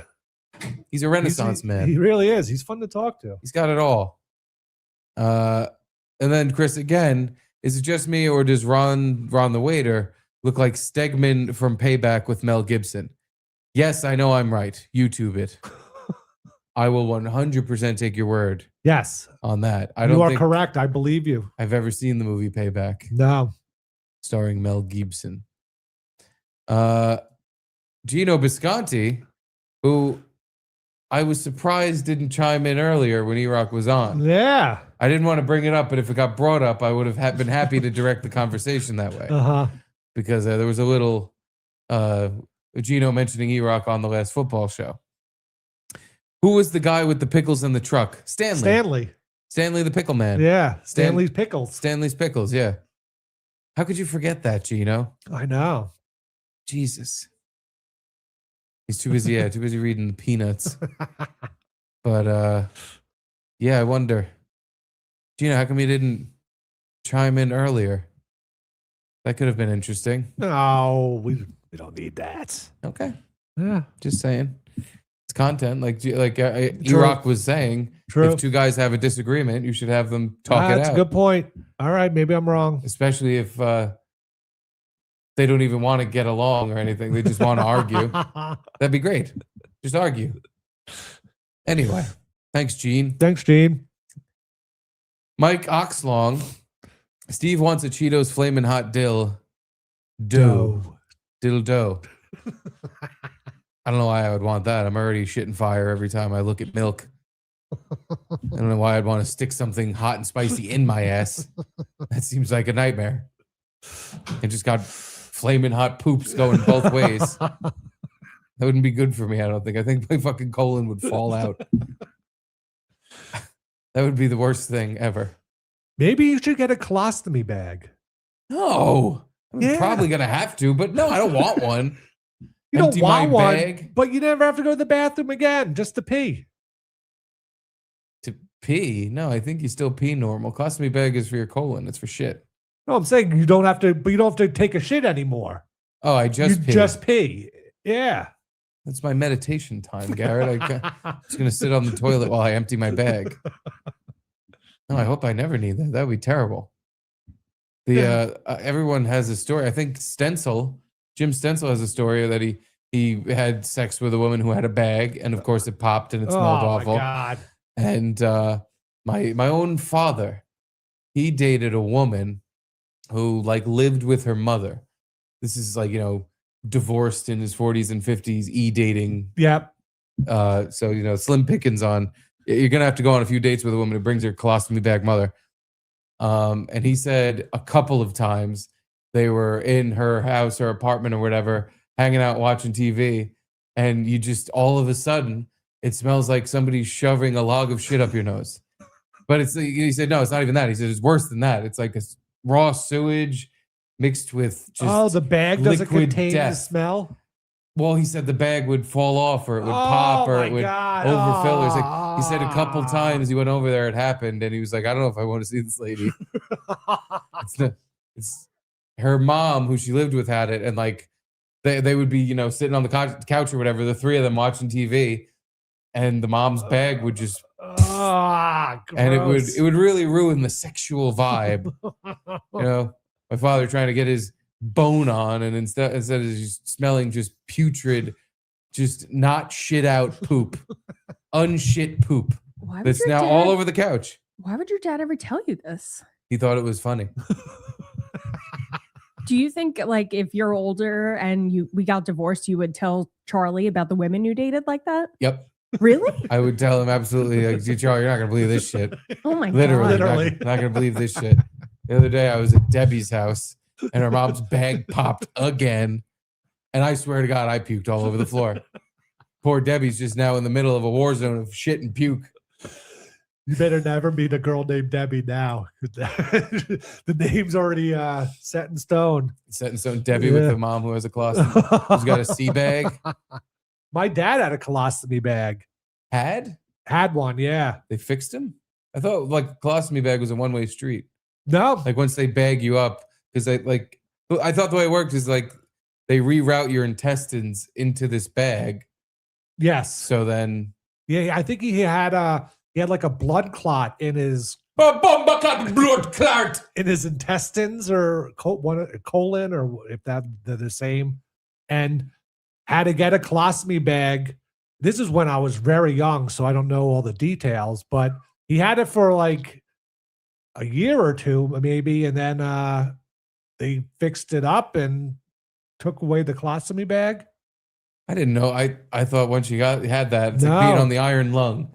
That is, once you're on there, that's how you shit from now on, and that'll be that. I guess not. Did he ever let you play with it? Did he ever like take it off and throw it at you like a water balloon? Hey son, you want to play with my bag? It's full of my mostly digested poops are in this bag. So now, so then growing up, whenever he took a shit, it really smelled, and he blamed it on, I have less colon to digest the food or something. It smells worse. Okay. Yeah, from what I understood, when the bag popped, it was way worse to smell. Something about it not being fully digested really makes the poo-poo stinky. Really seemed like a bad thing. I wouldn't want to deal with it. So yeah, no, Garrett, to circle all the way back, I would not like a colostomy bag at all. I would hate that very much. The only positive I can think is I could take it off and wing it at someone if they piss you off. Throw it out your car on the George Washington Bridge. Yes. Hopefully hit someone and going the other way in traffic. Does that get dumped every day? Probably multiple times a day. Yeah. Really? Oh, yeah. You can't just have, again, if it would get too full, it pops off. Yeah, and it's not like you could hold it in. It just comes out. And now you've stunk up the house yet again with your stinky poo bag. Yeah. And your daughter's date is vomiting on the floor.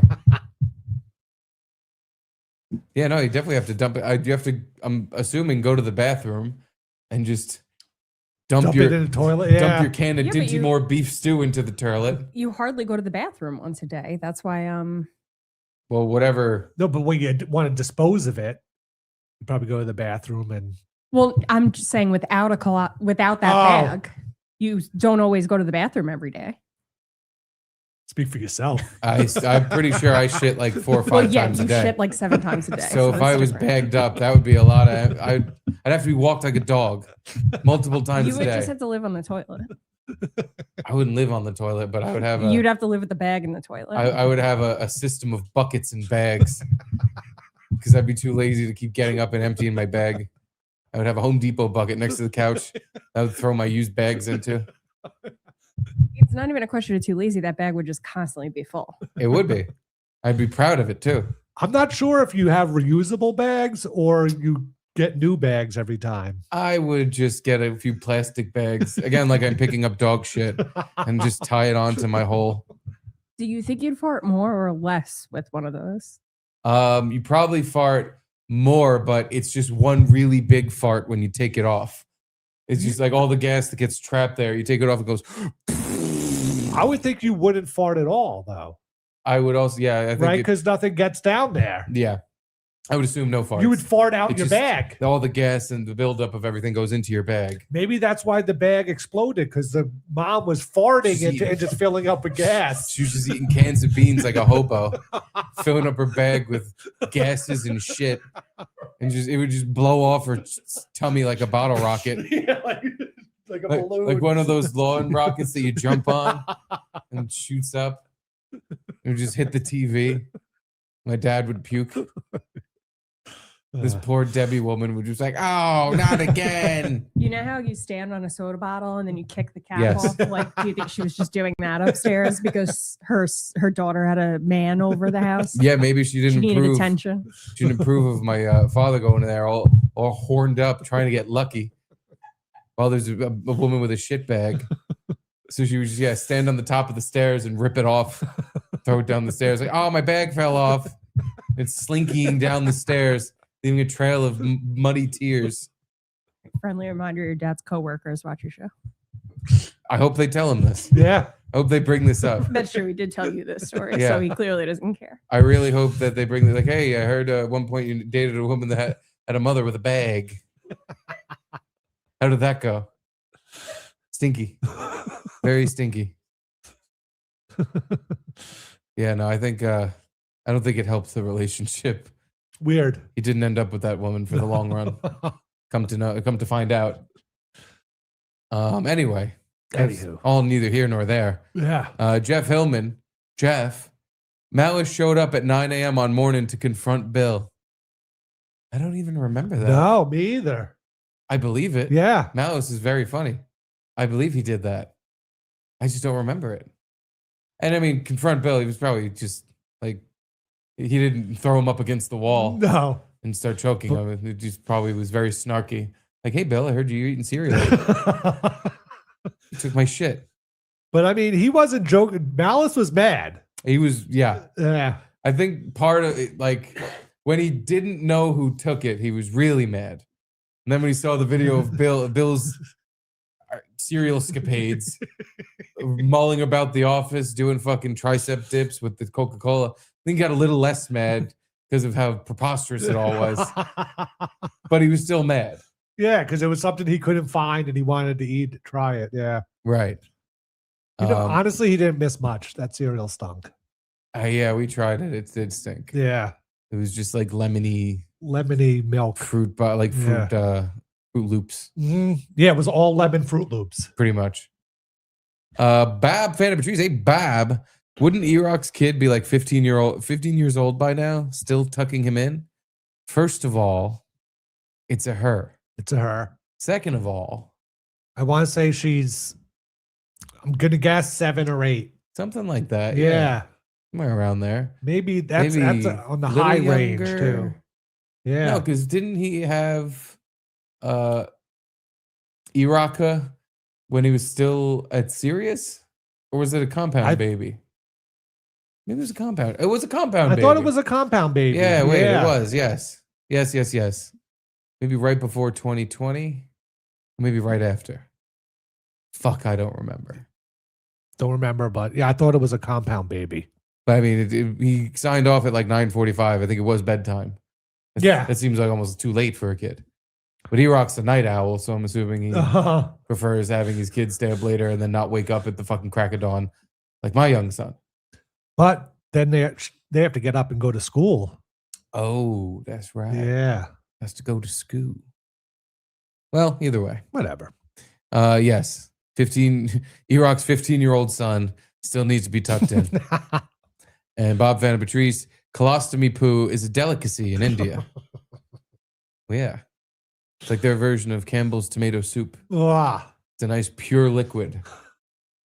It's a nice, you dip your grilled cheese in it. Nothing. That's what they do in India. I don't do it here. Nothing wrong with me. I don't dip my grilled cheese in colostomy bag. I would. Please let me see that. No, that would probably. I'd probably die. Probably. Do you think I gag on bugs? You're not ready to see how hard I gag on a grilled cheese covered in colostomy bag poop. Steve and I watched one episode of Fear Factor, and the whole time we were like, "Oh, I could do that. I could do that. Oh, for money, I could definitely do that." Blah blah blah. And Steve was so tough. And then they showed next week's episode where it was just an episode of eating gross things. And Steve's like, "Oh yeah, I can't do that." It's not even that I can't. Like, I physically wouldn't be able to do it. Because by the way, I was thinking I put it on because I'm like, "Oh, this was the new Fear Factor show."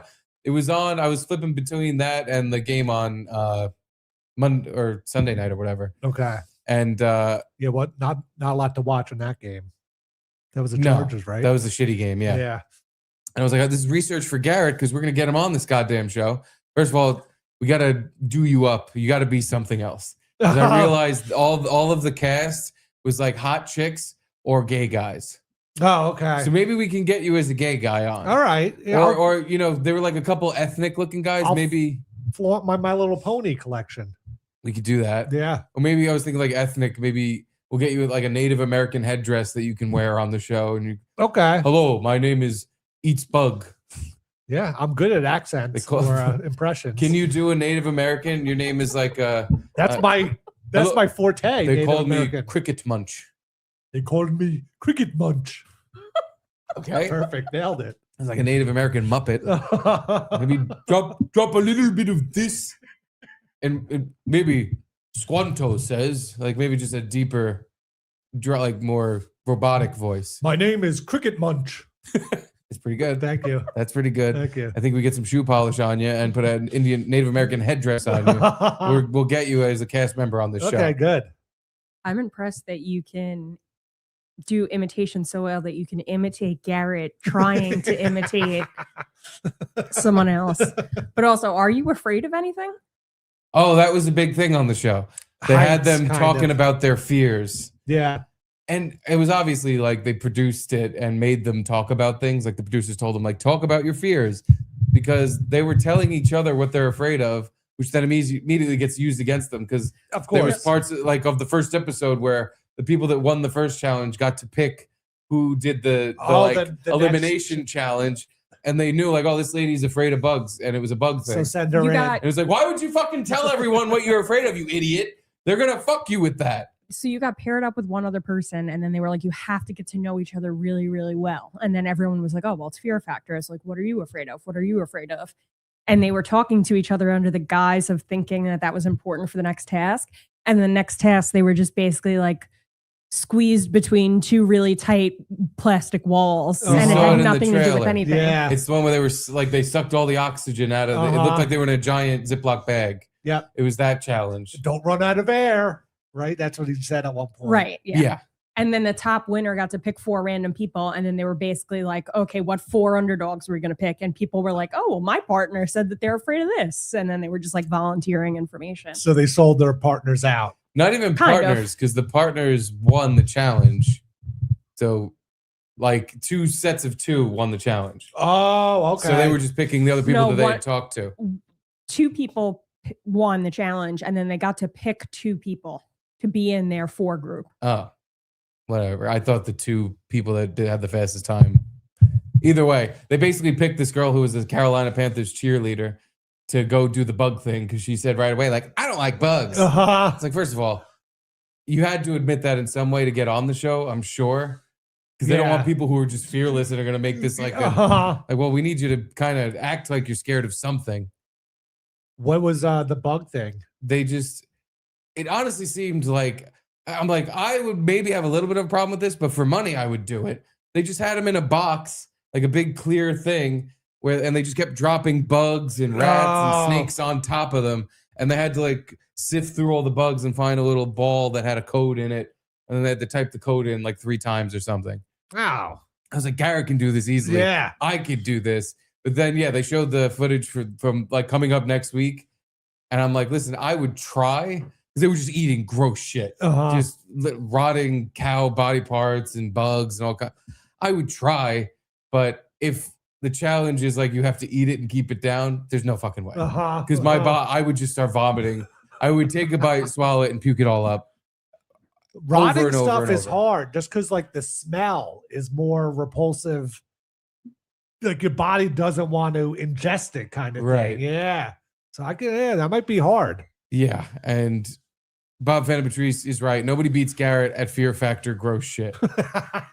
If they didn't, because another thing they're doing with this series is it's like Fear Factor / Big Brother house thing. Yeah. Where it's all drama, and you got to pick the people that are getting eliminated. So we'd have to get you all prepped for that. You'd need to be ready to do some backstabbing. Okay. All right. I mean, I could work on it. But because once we get you in there, if it's just based on who does the challenges, I can't see you losing. Okay, I'm sorry. good. With what I watched yesterday, I'm like, Garrett would go for a swim in this fucking thing full of rats and bugs. It would affect him in no way. Bob Vanapatrice, my fear factor fear is being smothered by boobs. That's what I was like. People should just lie. Yeah. How do they know? Oh, I'm deathly afraid of drinking chocolate milk. I'm lactose intolerant and I hate brown stuff. I'm afraid of money. Don't suffocate me with money. I guess you wouldn't get to keep it though. But I would hate to be on this show versus the old Fear Factor, because the old Fear Factor, every episode, somebody won the grand prize. Yeah. And you only did like the 3 things. And even if you did all 3 but lost, it was like, all right, well, it's one episode.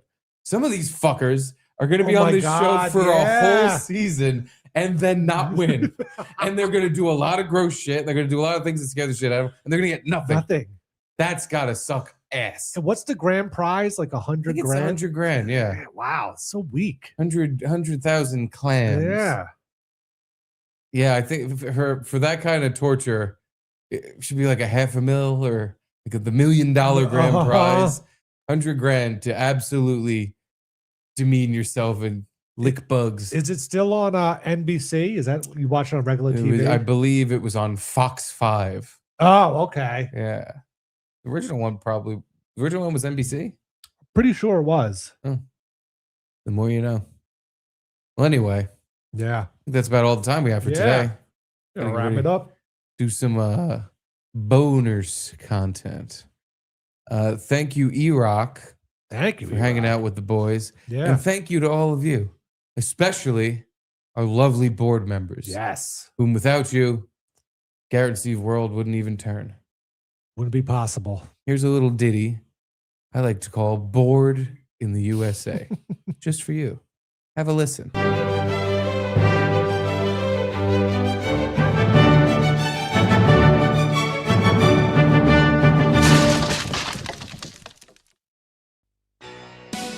Hello, Gassers. It's the boss. And this is another Garrett and Steve Club commemorative plaque song. For all the members out there, we really appreciate you. Tell Max Weinberg I said hello. Here we go. Caitlin, Conti, Edie, Conti, Nick Giordano, Dominic, Richard Telly, Charlie, Chicago, Deadpool, Lindsay, Sabadouche, Marshall, Bo, Breather, Moose, Pete, Bob, Fenna, Patrice, Don, Josh Words, Mike Liggio, Mitchell, Chris Berg, Jimmy Z, Gannock, Gecko, Dundee, Dango, Monday, Gabe Bitches, Connor, Beck, Jeff, Doc Jones, 73, Just Curtis, John with Ryland, and Caden and McKenna, William Yoder, Brian, Kate, God, Jeffrey the Giraffe, Stan,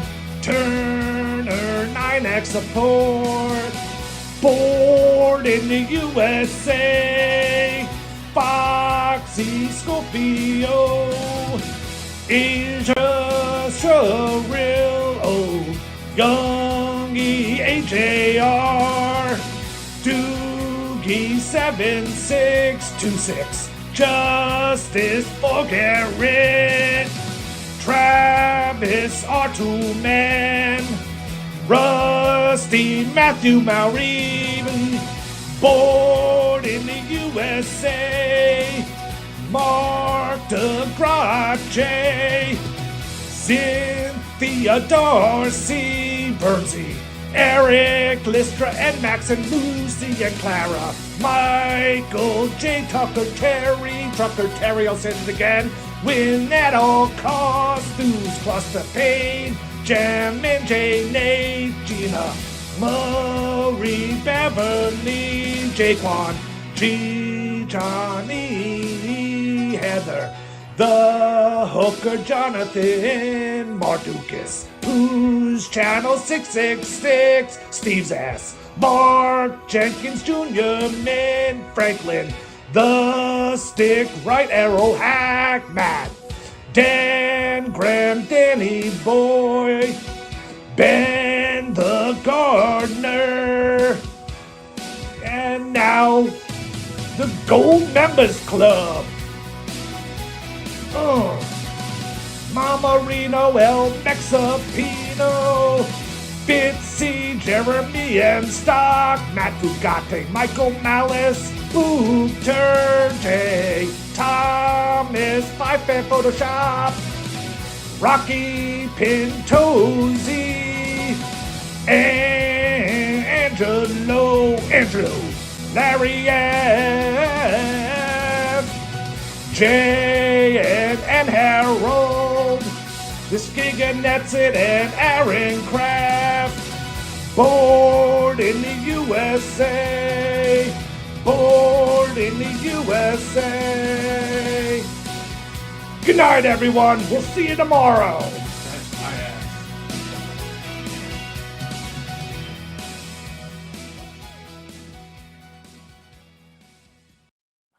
Thank you, all board members. Powerful stuff. Yes. Thank you all for watching. And thank you to Mr. Erik Nagel. Follow him at It's Erik Nagel. Watch a show called It's Erik Nagel. On his YouTube channel called It's Erik Nagel. Or his Twitch channel called It's Erik Nagel. Or on his Instagram called The Consumer. Thanks for watching. See you back here tomorrow. Same time, same place. We love you. Bye.